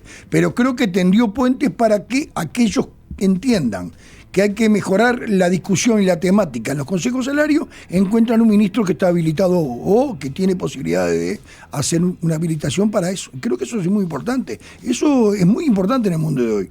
Dentro de unos días hay una charla que participa Odone en el Radisson, que me invitaron un poco de telonero a mí, que hablamos sobre el futuro de las relaciones laborales y los consejos de salario. Creo que hay que empezar a discutir eso. Hay que modernizar la discusión también. Ahora entramos en ese punto, pero una más allá de que no querés entrar en temas concretos, pero tuvimos algunos conflictos muy pronunciados. El puerto que mencionaba Jorge fue el paradigmático. Ahí parte de no sé si la suspicacia, pero la crítica que venía de ciertos sectores empresariales por lo alto y por lo bajo era, bueno, tenemos un ministro que está muy pegado al sector sindical y que le cuesta tomar decisiones, aunque entienda que no necesariamente los trabajadores tienen razón en el conflicto. Nico, con todo el esfuerzo que haces, te valoro mucho. Claro, valoro mucho. Pero, a ver, comentarios hay 40.000 y siempre debe haber alguno con la onda pronta y la goma tensada para tirar. Hay de todo. Yo creo que son conflictos, hay que abordarlos, no son fáciles los conflictos. Yo que he tenido 54.000 huelgas encima y conflictos, no son fáciles los conflictos. Entrar es fácil, salir es difícil. Es como el soldado que va a la guerra, ¿no? Sabe cuándo entrar, pero no sabe cuándo volver. Esto es lo mismo. Creo que hay que meter sentido común. Te voy a tirar un tema, mirá. ¿Por qué no me lo van a preguntar y no me voy a ir puteando, puta, por qué no me lo preguntaron? Está todo el tema del 1% del impuesto, y que sí, que no, y que sí, que no. Amsterdam y Colombia, ¿no? No, sí, no. Sí. Y la Olímpica, mire, yo no sé esto qué es, muchacho. Parece que está prohibido hablar de impuestos porque te van a tirotear de un lado. La Colombia te va a tirotear. Y yo lo estoy comentando con gente, decía, yo quiero hablar de impuestos. Que le va a doler a alguno, y sí, a alguno le va a doler, y si le duele, me parece bárbaro que le duela. Entonces yo pregunto, por ejemplo, muchos de los que están escuchando sale algún día del mes para afuera, ¿no? Y cruza por la interbalnearia y el peaje. Vamos a hablar del peaje. En el peaje están 2 policías, uno en cada punta, y después no hay más nadie. No hay más nadie. El chip te dice que estoy, te levantan la barrera y pasas. ahí habrían entre 35 y 40 personas trabajando por día. No el queda más impuesto al nadie. robot, el impuesto al robot. No queda más nadie. Y ese chip, que con total legitimidad alguien lo inventó, lo puso ahí, y con total legitimidad está sacando su lucro. Es parte de la regla de juego del sistema. Ahora, está todo bien, papá, pero no pagas impuestos. Tenés que pagar un impuesto importante. Porque hay 40 y pico de puestos de laburo que no están más, que no cobran, que tampoco aportan IRPF porque se quedan sin laburar. El Estado se queda sin recaudar y el señor Chip, con total legitimidad, cobra todos los meses y no deja un mango. Hay que hablar sobre el tema ese. Hay que hablar sobre la inteligencia artificial que vino para quedarse y como toda herramienta no es buen animal, es para donde apunte. Yo creo que hay que hablar de impuestos. Pero vos decís, hay que hablar de impuestos, pero si hablas de impuestos te tirotean de un lado o No, del pero otro. entonces, pero te tirotea Odone, te tirotea Orsi, que fueron los... Pero yo no quiero en el caso de discutir Odone, pero en el caso si es de Orsi, quien legítimo o no asumió... es legítimo mi planteo. Señor, usted con el chip me parece fantástico, pensó, la creó, le metió pienso mucho tiempo, lo armó, lo pegó en el parabrisas y chau 40 puestos de trabajo. Está bien. Ahora, ¿no pagas impuestos? Tenés que pagar un impuesto importante. Y ese es el debate que deberíamos dar. Y de haber gente que dice, no, Rit, está equivocado. Y bueno, lo escucho. Pero no es sí o no. ¿Y por qué pensás que en la izquierda no se dan este tipo de discusiones sobre impuestos No lo ahora? sé. Yo he tratado de tirarlo, pero yo no soy nadie, soy insignificante. No te la llevan. A mí no me lleva ni un 7 con un 8, no hago ni una escoba de 15. Pero bueno. Ahora que mencionamos lo del puerto, lo de la pesca, sin preguntarte por el conflicto específico, pero por un episodio, ¿no? Que se dio con lo de la pesca. Que básicamente los empresarios, cuando se extendió mucho el paro, dijeron, ¿sabes qué? Vamos a contratar gente que venga afuera a laburar en esto. Y los capacitamos nosotros y que salgan a laburar. Muchos dirían, estos son rompehuelgas, son carneros. ¿Cómo vos definís a esa persona que va a trabajar a un laburo que en este momento aparece porque está de paro el sindicato? No, yo no. Decirte una respuesta ideal, me pongo una etiqueta encima. Porque las cosas no son blanco y negro. Hay gente que necesita laburar, que está en la lona, y capaz que hace 8 meses que está buscando trabajo y come salteado, y le da un laburo y lo engancha. Las definiciones ideológicas en el mundo de hoy cada día están más para atrás. Yo te puedo decir, vos, loco, hay un tipo que está loco. Y sí, te puedo decir 1000 cosas, pero hay un hecho real y de sentido común. Yo creo que los conflictos, cuando hay un conflicto, ¿sabés quién perdió? La negociación. Cuando el conflicto estalló, no es que después veamos quién gana el conflicto para ver quién perdió o ganó. No, ya perdieron, ya perdió la negociación. Quiere decir que... Yo siempre decía, aquel 23, 24 de agosto, cuando Tabaré decretó los servicios esenciales en la educación, yo saltaba como loco, me decía, es un disparate esto. Viene el 24, viene el 25, hay 48 horas en Uruguay que no pasa. ¿Por qué no esperamos hasta el 26? A ver si no, se decretó. Entonces, ¿quién perdió? Perdió la negociación. En este tema de la pesca, se perdió la negociación. Había que conversar de las dos partes. Mirá que, a ver, en estos pelotudos nadie ve agua bendita en este lugar, ni del lado allá ni del lado acá. Por lo tanto, santo no hay. Entonces, muchachos, aflojen un cacho. ¿Por qué no discuten en tiempo y forma? Y bueno, hacerte una plataforma y discutirla. Lo que pasa es que cada vez se conversa menos, cada vez se discute más, cada vez se polemiza, cada vez se descalifica. Hay que meterle contenido a las argumentaciones. Es mi punto de vista. De la interna sindical... Como verán, no te contesté. No, está. Dijiste, prefiero no ponerlo en etiqueta a esa persona porque capaz que precisa el laburo. Esa es una respuesta. Claro. A ver, no es blanco y negro la cuestión. ¿La interna sindical cuánto la mirás? La interna sindical, el PIT-CNT, por ejemplo, ahora esta semana se va a haber un acto en conjunto entre Articulación y En Lucha, dos corrientes sindicales que... No estoy metido. Hablo mucho con el Marcelo, con el Turco, hablando de la productividad, hablamos de ese proyecto con los gurises del INISA, con buena sintonía. Y creo que muchos, nostálgicos del futuro, vemos que falta nivel de debate y discusión en la sociedad uruguaya. Hay un parlamento que cada vez discute menos y cada vez se descalifica más. Hay una sociedad que cada vez grita más y argumenta menos. Eso lo que hace es bajar el nivel del... Es una sociedad distinta, es una sociedad en el grito, y creo que hay que empezar a bajar un cambio y empezar a ver la realidad para ver qué Uruguay tenemos y qué Uruguay queremos. A mí, yo tengo un par de preguntas que es, ¿cuál es el Uruguay? ¿Cuál es el futuro laboral para la juventud de 15 a 20 años hoy? para dentro de 10 años? ¿Dónde se ve trabajando un muchacho de 18 años hoy dentro de 10 años, 15? ¿Dónde se ve? Y si está estudiando, cuando termina de estudiar, ¿cree que esa profesión que abrazó sigue estando vigente o desapareció con la inteligencia artificial? Ese es el Uruguay que deberíamos de empezar a discutir. ¿Cuál es el Uruguay productivo? ¿Cuál es el Uruguay laboral para dentro de 15, 20 años?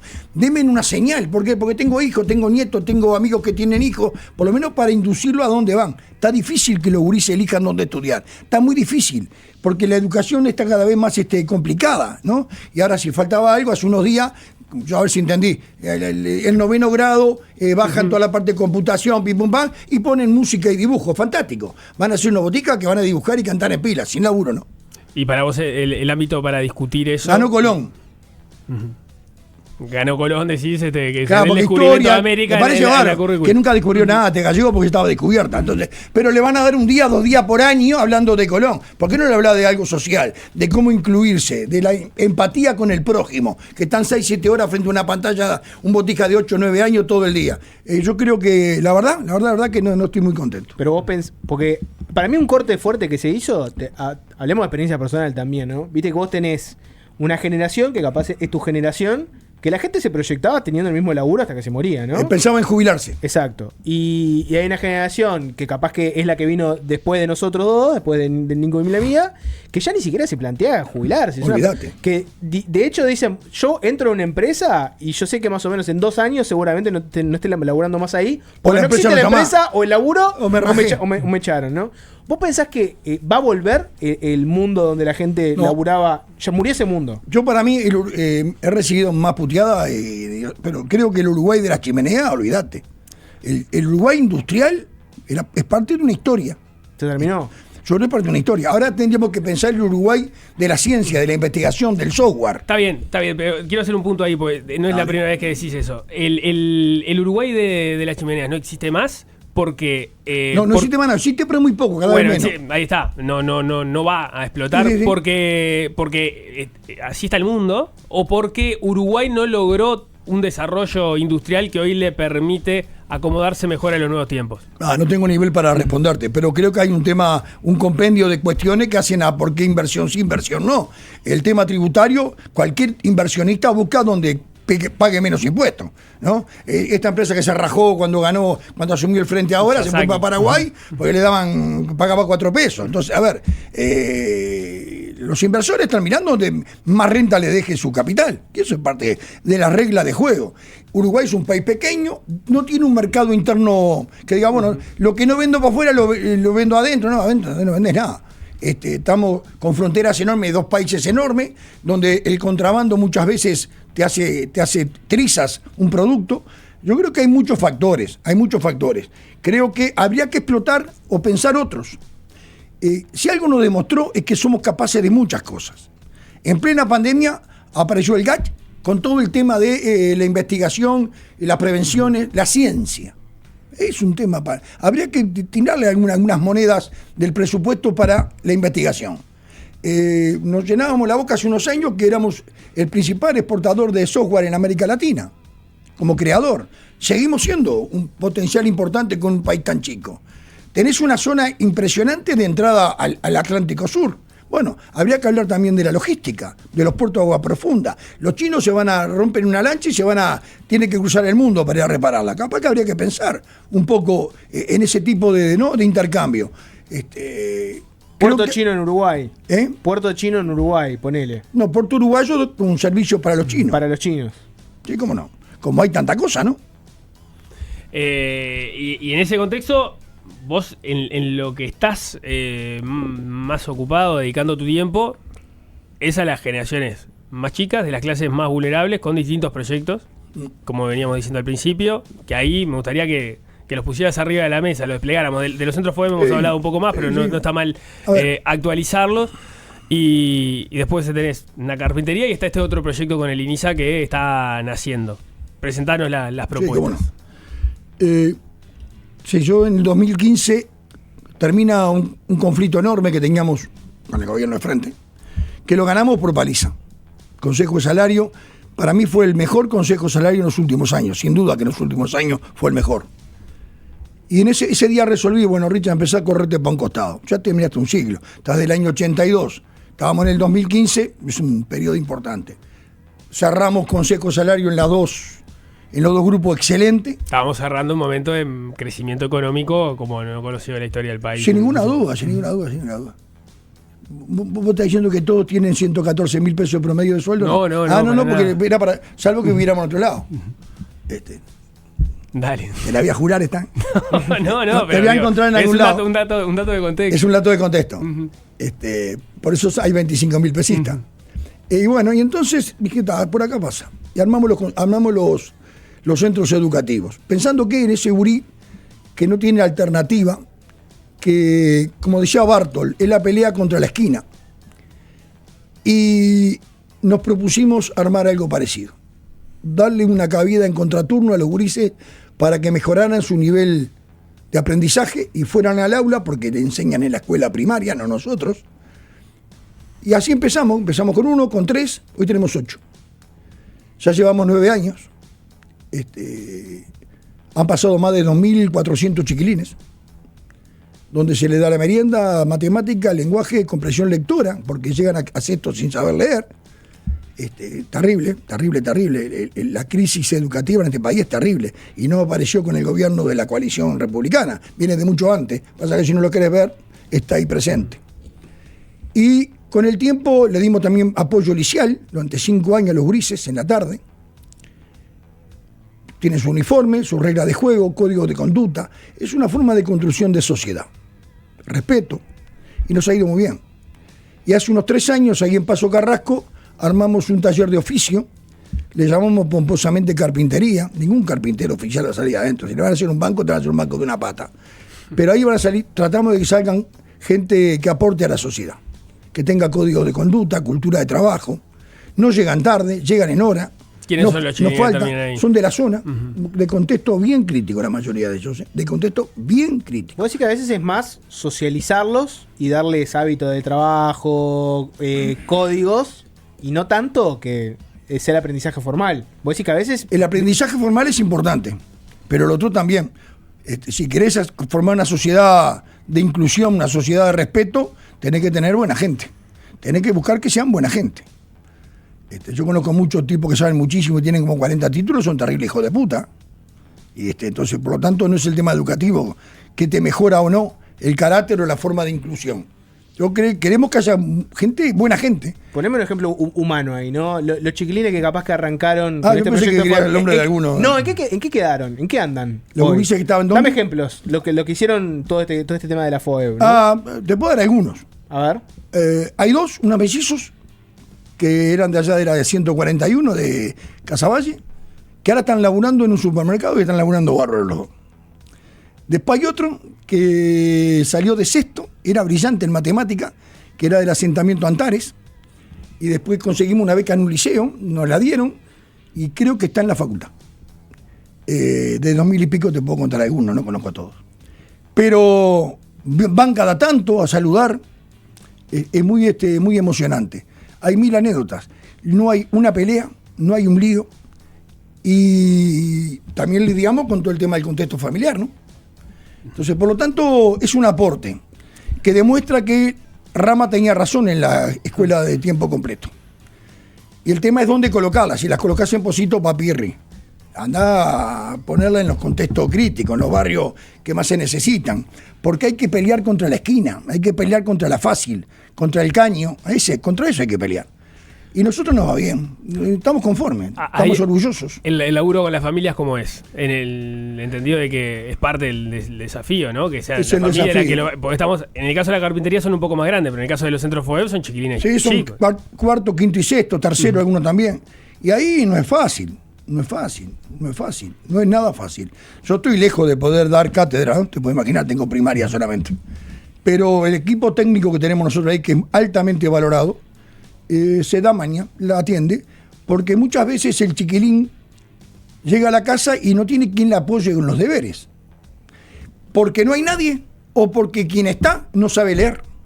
Entonces es muy difícil que lo motiven y lo incentiven a estudiar, ¿verdad? Es como lo van ahora del ausentismo en la escuela. Y uno de cada 5 chiquilines vive en un hogar donde el padre y la madre los lunes no van a laburar. Ya hay un 20% de ausentismo. Entonces, hay un tema de reflejo, de espejo. Entonces, no es fácil, pero hemos encontrado, pero por inmensa mayoría, apoyo. Y además, se nota que el gurí se despega en el aula. Claro, es como tener un maestro particular 4 horas por día, todos los días. Vas con los deberes terminados, que los hacen ellos. Nosotros lo inducimos al deber. Y creo que hay que... Y principalmente, los chiquilines tienen que ir contentos al aula. No pueden ir aburridos, no se pueden aburrir. Vuelvo de vuelta con Colón, que me tiene podrido, ese gallego. No pueden estar 2 días hablando de Colón, jate de joder con Colón. Dale cosas que al botica lo participe. Estás peleando contra el TikTok, estás peleando contra 10 segundos y el dedo pulgar que vuela. No puede estar 1 hora dando una cháchara que lo aburrí, porque son otra generación. Entonces, tratamos de que vayan y que vayan contentos. Ahora vos estás con otro proyecto que básicamente es replicar esta idea, la idea de que si vos ayudás a una persona joven a insertarse y le das un acompañamiento, tiene más chance de que si no lo hicieras.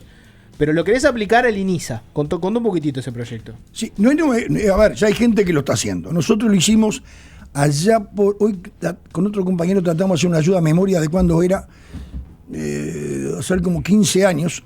Lo hicimos con el INISA en la fábrica, en la cervecería.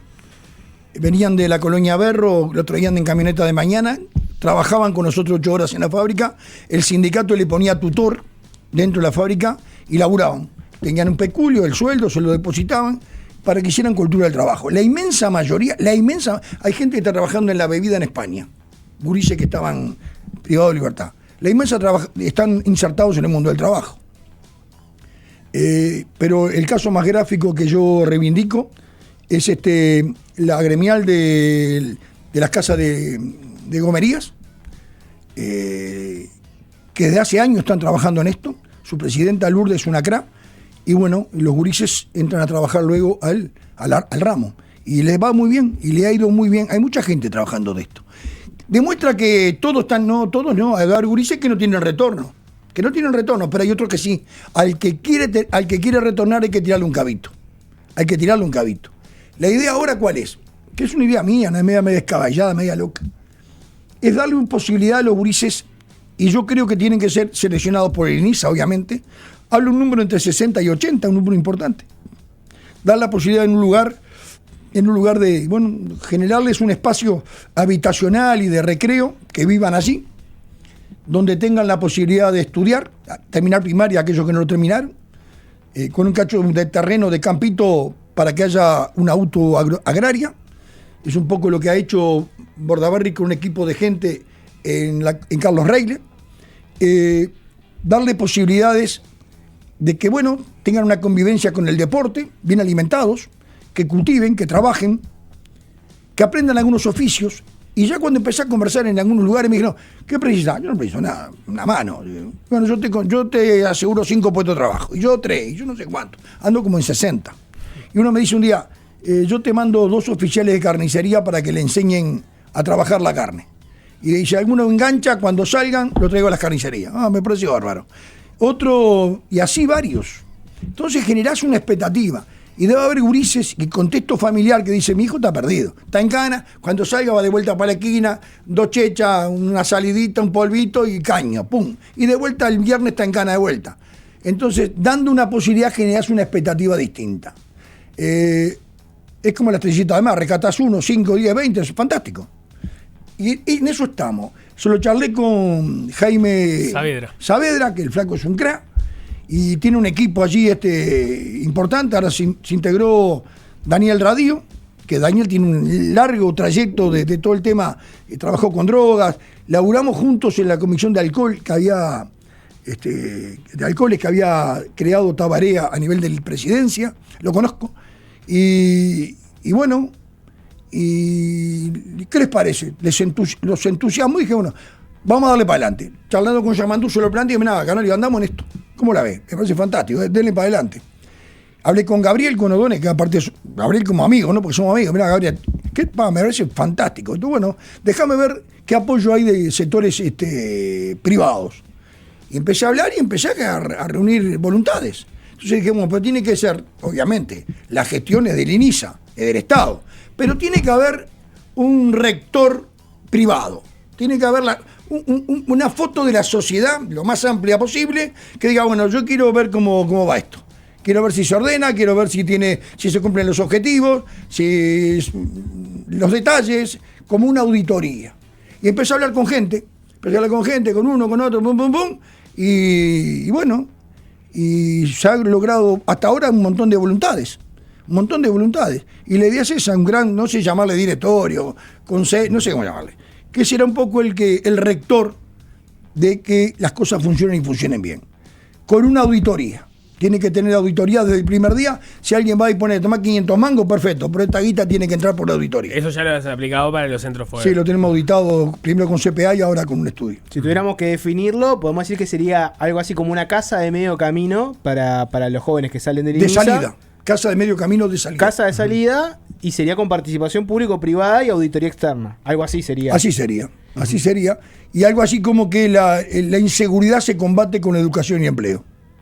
Y vos ya tenés garantizado, decías, alrededor de 60 puestos de trabajo para los que salgan exitosamente de este programa. Sí, claro, porque tiene que tener después, salen, bueno, entrar a laburar, hay que ver, hablando con Pedro Bordaberry, hace cuestión de 3-4 meses sobre este tema, el Pedro es un hombre que tiene, con todo el trabajo que tienen en Durazno, aporta. Me dice, mirá, andá pensando en algunos detalles que a lo mejor se pasan desapercibidos. ¿Dónde duermen la primera noche que salen en libertad? Una pregunta que parece que fue hasta tonta. No es tonta. Muchos de ellos no tienen dónde vivir. O lo echaron de la casa o no tienen derecho. De hecho, no tienen dónde estar. Esos pibes terminan en la esquina, con los ñeri, en la Tahuel. Vamos de caño, y es así, y vuelven de vuelta a reincidir. ¿Dónde duermen? La primera noche es fundamental. ¿Qué morfan? Durante todo ese periodo también es importante. Tienen que sentirse incluidos, tienen que sentirse que ellos son... Es posible que ellos sean parte de esta sociedad de crecimiento. Entonces no hay que marginarlos, ni estigmatizarlos. Vuelvo a repetir, capaz que muchos no agarran viaje, capaz que otros reinciden, pero si rescatás un puñado, para mí es un aporte. ¿Por qué pensás que pasa que a veces, no, ves en el discurso público como una polarización fuerte, donde viste los políticos de un lado y del otro se pelean sobre estos temas, no se gestiona tanto? Y en casos individuales como este juntás a O'Donnell, Bordaberry, gente que sabés que no piensan muy distinto, capaz que no tienen nada que ver. Y sin embargo, para este tipo de cosas activan y trabajan juntos. Porque piensan distinto en algunas cosas y coinciden en otras. Lo que pasa es que cuando hay diferencia entre dos personas, normalmente cada vez que nos vemos, abundamos en las diferencias. Yo una vez decía, si yo tengo que negociar con una institución o una persona, tengo 5 diferencias y una coincidencia, la primera que voy a agarrar para conversar es la coincidencia. Si yo tengo una plataforma de 4 puntos, uno es posible, los otros 3 no, empiezo por el que es posible. ¿Por qué? Porque me genera confianza con el interlocutor. Entonces abordar los otros temas más escabrosos, si yo empiezo con el más jodido y termina a los 15 minutos. Entonces yo creo que hay diferencias y coincidencias. Trabajemos donde tenemos coincidencias. Los uruguayos tienen muchas coincidencias que están como ocultas, que están como guardadas, porque esto no se dice. Mira, el uruguayo es un tipo medio complicado, es con quien los portadores de apellido. Te lo digo yo que tengo 6 hijos. A ver qué es los portadores de apellido. Claro, en Uruguay te juzgan por portación de apellido, porque tu viejo, ¿y qué me importa mi viejo? Yo no me hago a bendita, santo no soy, tengo 6 hijos, llevan mi apellido. Y alguna cagada que yo me he mandado, seguramente le pasan la factura a ellos. ¿Y por qué? Si soy yo, no sé en ellos. Y así es la vida. Y en el caso de porque también para esto dialogaste con muchos empresarios, ¿no? ¿Qué tan difícil es convencer a alguien que tiene una empresa a decirle, mirá, son gurises que van a salir, tenés que darles una oportunidad, capaz que pueden recaer, capaz que después pueden volver, capaz que sale bien, capaz que no sale bien? ¿Cómo tenés ese tipo de charlas? Vos sabés que yo me considero un privilegiado, ¿no? Porque no golpeé ninguna puerta. Más, ese resultado fue producto que me pidieron conversación. A ver, Riz, ¿de qué estamos en esto? O sea, hubo voluntad del otro lado. Yo no fui a decir, mire, señor, usted que tiene un laburo, no me lo prestaría para un gurí. No fue así. Posta que no fue así. Y después con los que he hablado para esa fotografía, para ese... 1 minuto, 2 minutos, enseguida engancharon. Fue fácil. No sé si fue fácil, creo que son temas que muchos uruguayos tienen, pero falta la sinergia de sumarlo y de juntarlos. Mucha gente piensa igual en muchas cosas ¿verdad? Y en otras distintas, pero las distintas hacen que no se junten. Entonces vos salteás esa parte y andá a las cosas que se podamos sumar. Es muy importante para el Uruguay que gente muy capaz, que parece que tuvieran en los antagonismos de los antagonismos, tengan puntos de coincidencia que no la explotan. ¿Y por qué crees que a veces desde lo público es difícil encontrar estas soluciones que vos en este caso estás trayendo por una iniciativa privada? Mencionabas el caso de los chiquilines que salen del INISA y no tienen dónde parar al día siguiente. Sí. Eso es insólito, pero pasa con buena parte de los chiquilines que salen del INAU. O sea, ni siquiera chiquilines que fueron en su momento que cometieron delitos. No, chiquilines que cayeron porque de repente tenían problemas con sus familias y entonces no tenían quien los amparara, terminan en el INAU y a los 18 también se tienen que ir y... Algunos también en refugio, porque no tienen dónde hacerlo. ¿Por qué cuesta tanto la articulación de esas cosas que para quienes están en esos temas parecen relativamente obvias?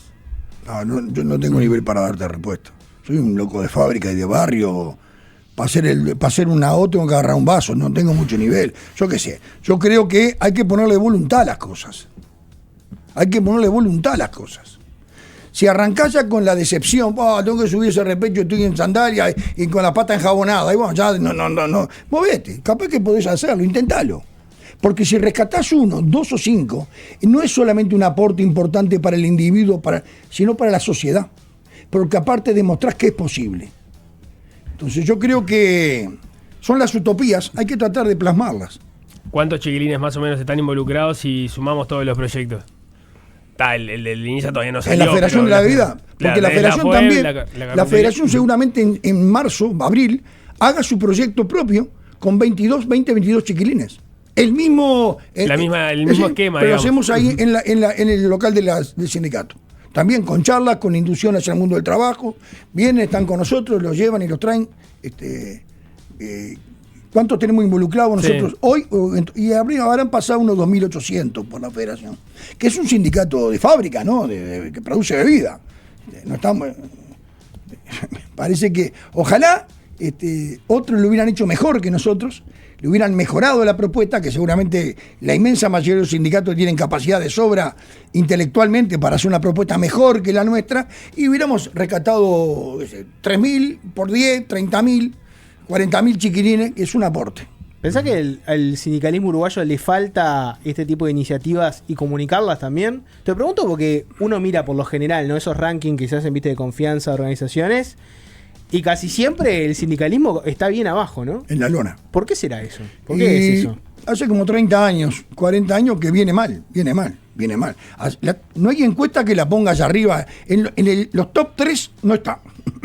Está abajo. Está la iglesia, está el poder legislativo, las Fuerzas Armadas. Sí, la Fuerza Armada, la policía, las empresas, y allá abajo el sindicalismo. Yo creo que hay una mala imagen y es responsabilidad nuestra, me hago cargo también de lo mío, porque muchas veces una reivindicación, que para mí las reivindicaciones sindicales en la inmensa mayoría son legítimas, pero a veces la medida de lucha que le aplicamos para avanzar con ella atenta contra la propia sociedad.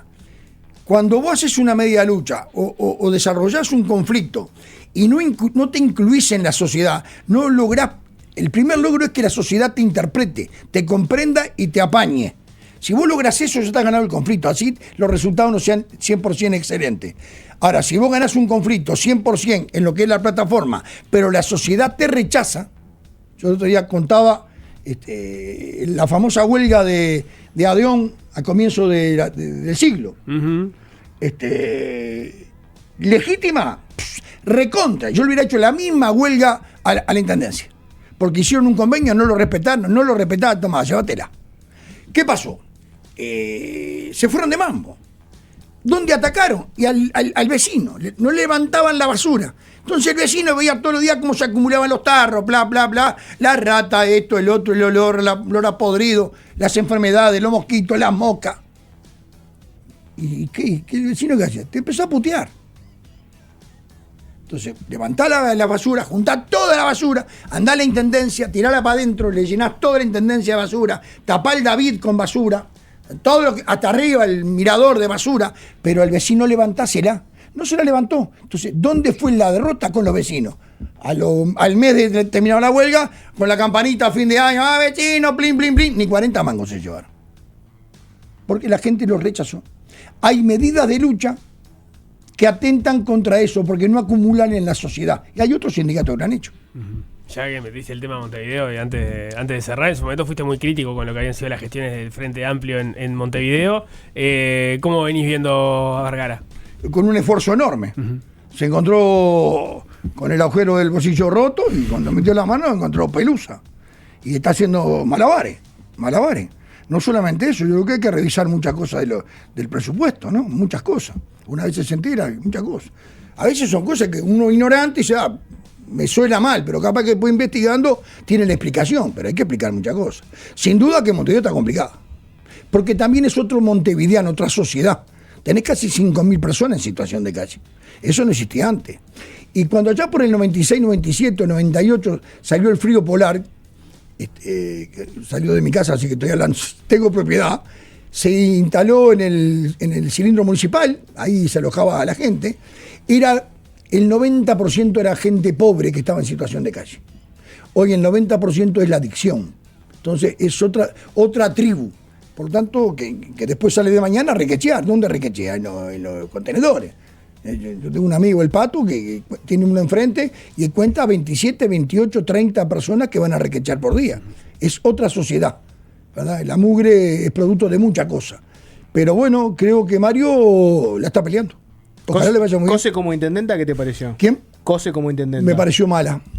Mala cosa intendenta. ¿Cómo? Mala cosa intendenta. Sí, como intendenta no me gustó a mí. ¿Qué es lo en qué le erró?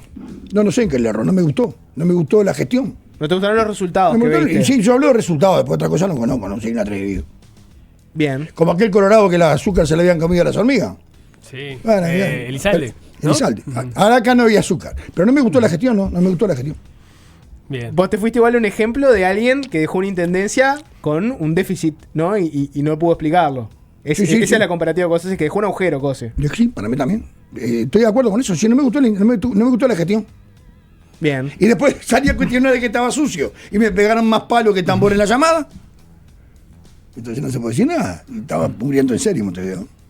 Bueno, Richard Reed entonces está con el proyecto ¿Cuándo va a haber alguna noticia vinculada a este tema?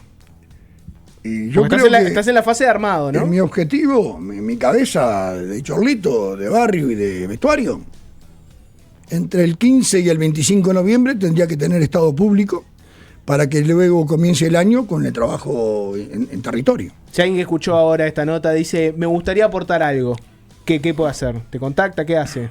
¿Va a la fuego? No. Que se aguante.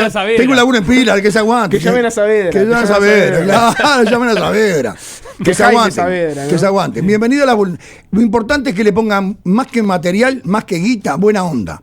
Hay que darle onda positiva a que este proyecto es posible que estos gurises se reencaucen en la sociedad a partir del estudio y del laburo. Es posible. Si un guacho de esto engancha para el laburo y deja andar de caño, una vieja duerme tranquila. Richard Reed, gracias por haber venido. A ustedes ¿Ya me tengo que ir? Sí. ¿Te puedes quedar? ¿Media hora? Quiero quedarme más. Que va a seguir, Richard. Me voy entonces. Es fácil desviarse. Una sorpresa para este momento del año. El nuevo helado de Conaprole. 2 sabores irresistibles. Choco almendras y súper dulce de leche. Una combinación deliciosa para disfrutar en envase de 1 litro. En Uruguay, el sabor del helado... Mucha noticia, Nico, pero poco tiempo. Tenés que seleccionar. Te voy a ir tirando titulares así de la nada. A ver. Intendente de Tacuarembó denunciado por corrupción dio su versión. Sí, está bien. ¿Bancos privados tendrán nuevo horario matutino de atención al público? Pará. ¿Cómo? Bancos privados tendrán nuevo horario matutino de atención al público. Valeria Ripoll asaltada. Esa noticia. Valeria Ripoll asaltada en camino a Canal 12. Uruguay encaminado a emitir nueva deuda. Sondea inversores.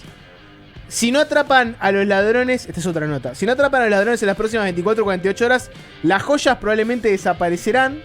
El robo impresionante del Louvre. Es impresionante, ¿no?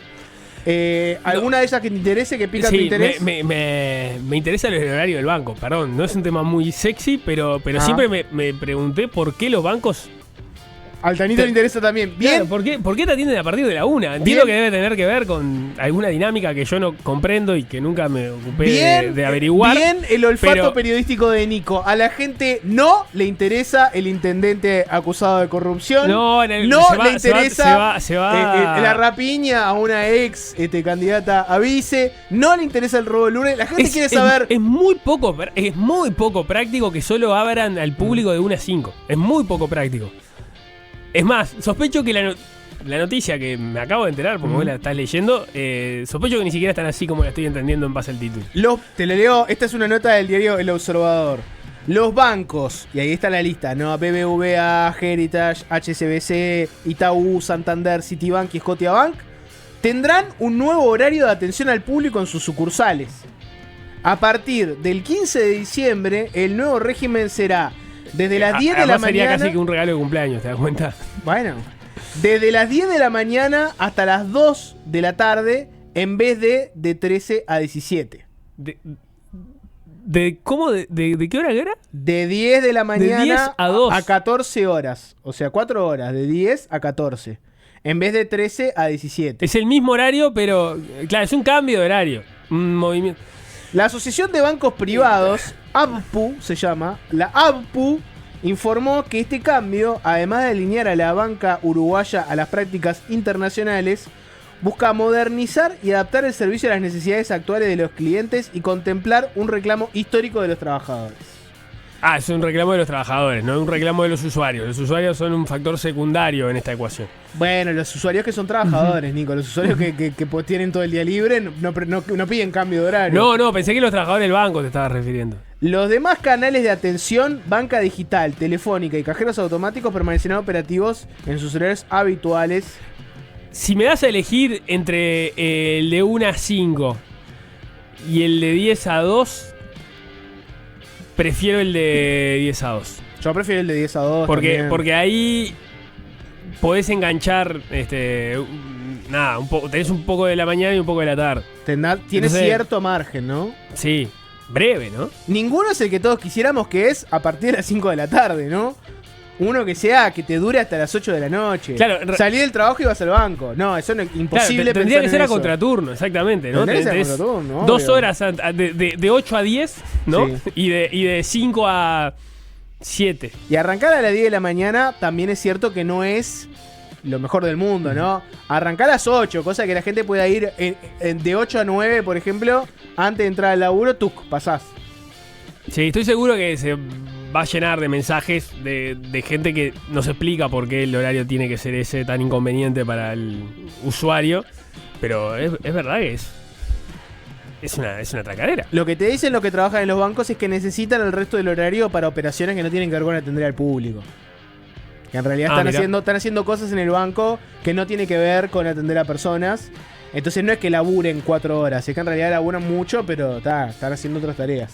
Eso es lo que dicen los que trabajan en los bancos. Suena que se podría redistribuir distintas las tareas. Bueno, yo lo que te estoy diciendo, Nico, es la visión que te dan ellos para equilibrar, para presentar todo tipo de datos y opiniones y que no quede sesgada la cuestión, ¿no? Una noticia que no pusiste en el popurrí y de la cual tampoco podemos hablar mucho todavía porque no hay muchos elementos, es que comenzó el proceso, la gira de autocrítica del Partido Nacional, ¿no? Que ya tiene 5 paradas previstas, es como la autocrítica tour, que arrancó el fin de semana en el departamento de Río Negro, y que va a empezar a dejar ahí algunas perlitas que se van a ir conociendo a los sucesivos fines de semana cuando vayan teniendo lugar estos encuentros.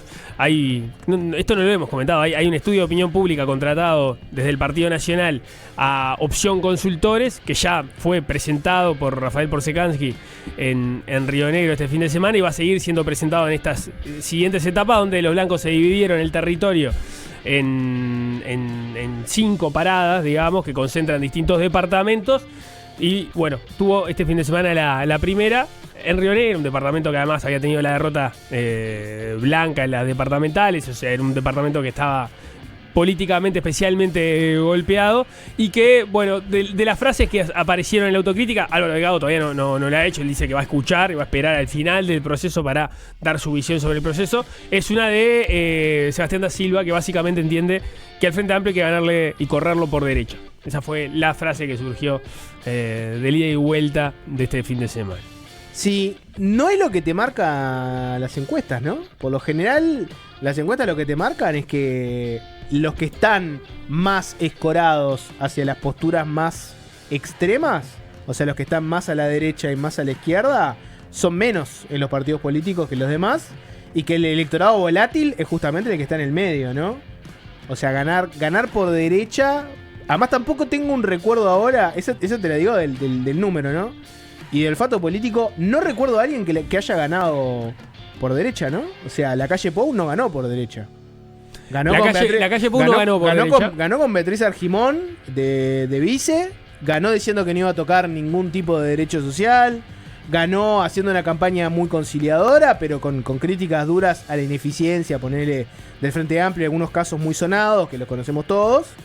Y después también ganó con una coalición republicana en la cual integró, ¿no? Por ejemplo, el Partido Independiente. ¿Querés que me vaya mucho más atrás? Depende de qué tan atrás te vayas. Campaña del del 94. Sanguinetti en el debate con Tabaré Vázquez marxista. Lo trató de comunista y de socialista y de marxista.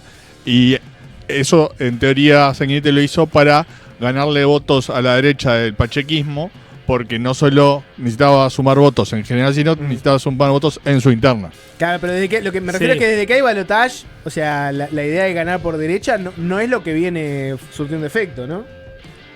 El único que ganó fue la calle Pou, y para mí no ganó por derecha. Capaz me equivoco. A mi gusto ganó por Talvi. Bueno, puede ser. Claro, en ese caso, como un símbolo de por el centro. Claro, reafirmando la tesis de Jorge de que no se gana en realidad por derecha.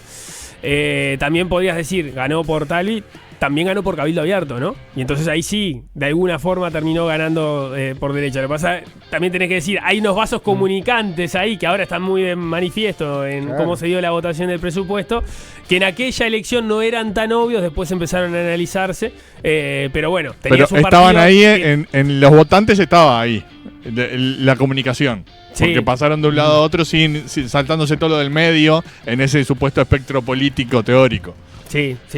Es una discusión. Yo quiero ver más datos. Yo quiero ver que empiecen a aparecer, que empiecen a filtrar las placas que va presentando por Sekansky, por ejemplo, en su estudio de opinión pública para analizar la performance electoral del Partido Nacional en la última elección. Para lo que no hay un estudio de opinión es para cuando Nico elige canciones, porque eso no se hace con datos, se hace con creatividad humana, se hace con el corazón. No se piensa con la cabeza, se piensa con el corazón, que a veces es donde hay que pensar. Sí, yo sé que quizás la audiencia de Fácil Desviarse no va a valorar esta opción. Uy. Ay. Arranca con un yo sé que no lo van a valorar. No, pero bueno, uno también tiene que ser honesto respecto a lo que es, ¿no? O sea, claro. Yo no les puedo mentir a ustedes, no me puedo mentir a mí, ¿no? Así que me quedé con ganas el fin de semana. Me quedé con ganas y me quedé sin entrada para ir a ver a Silvio Rodríguez a la Antel Arena. Así necio como soy, vamos a escucharlo. Pedazos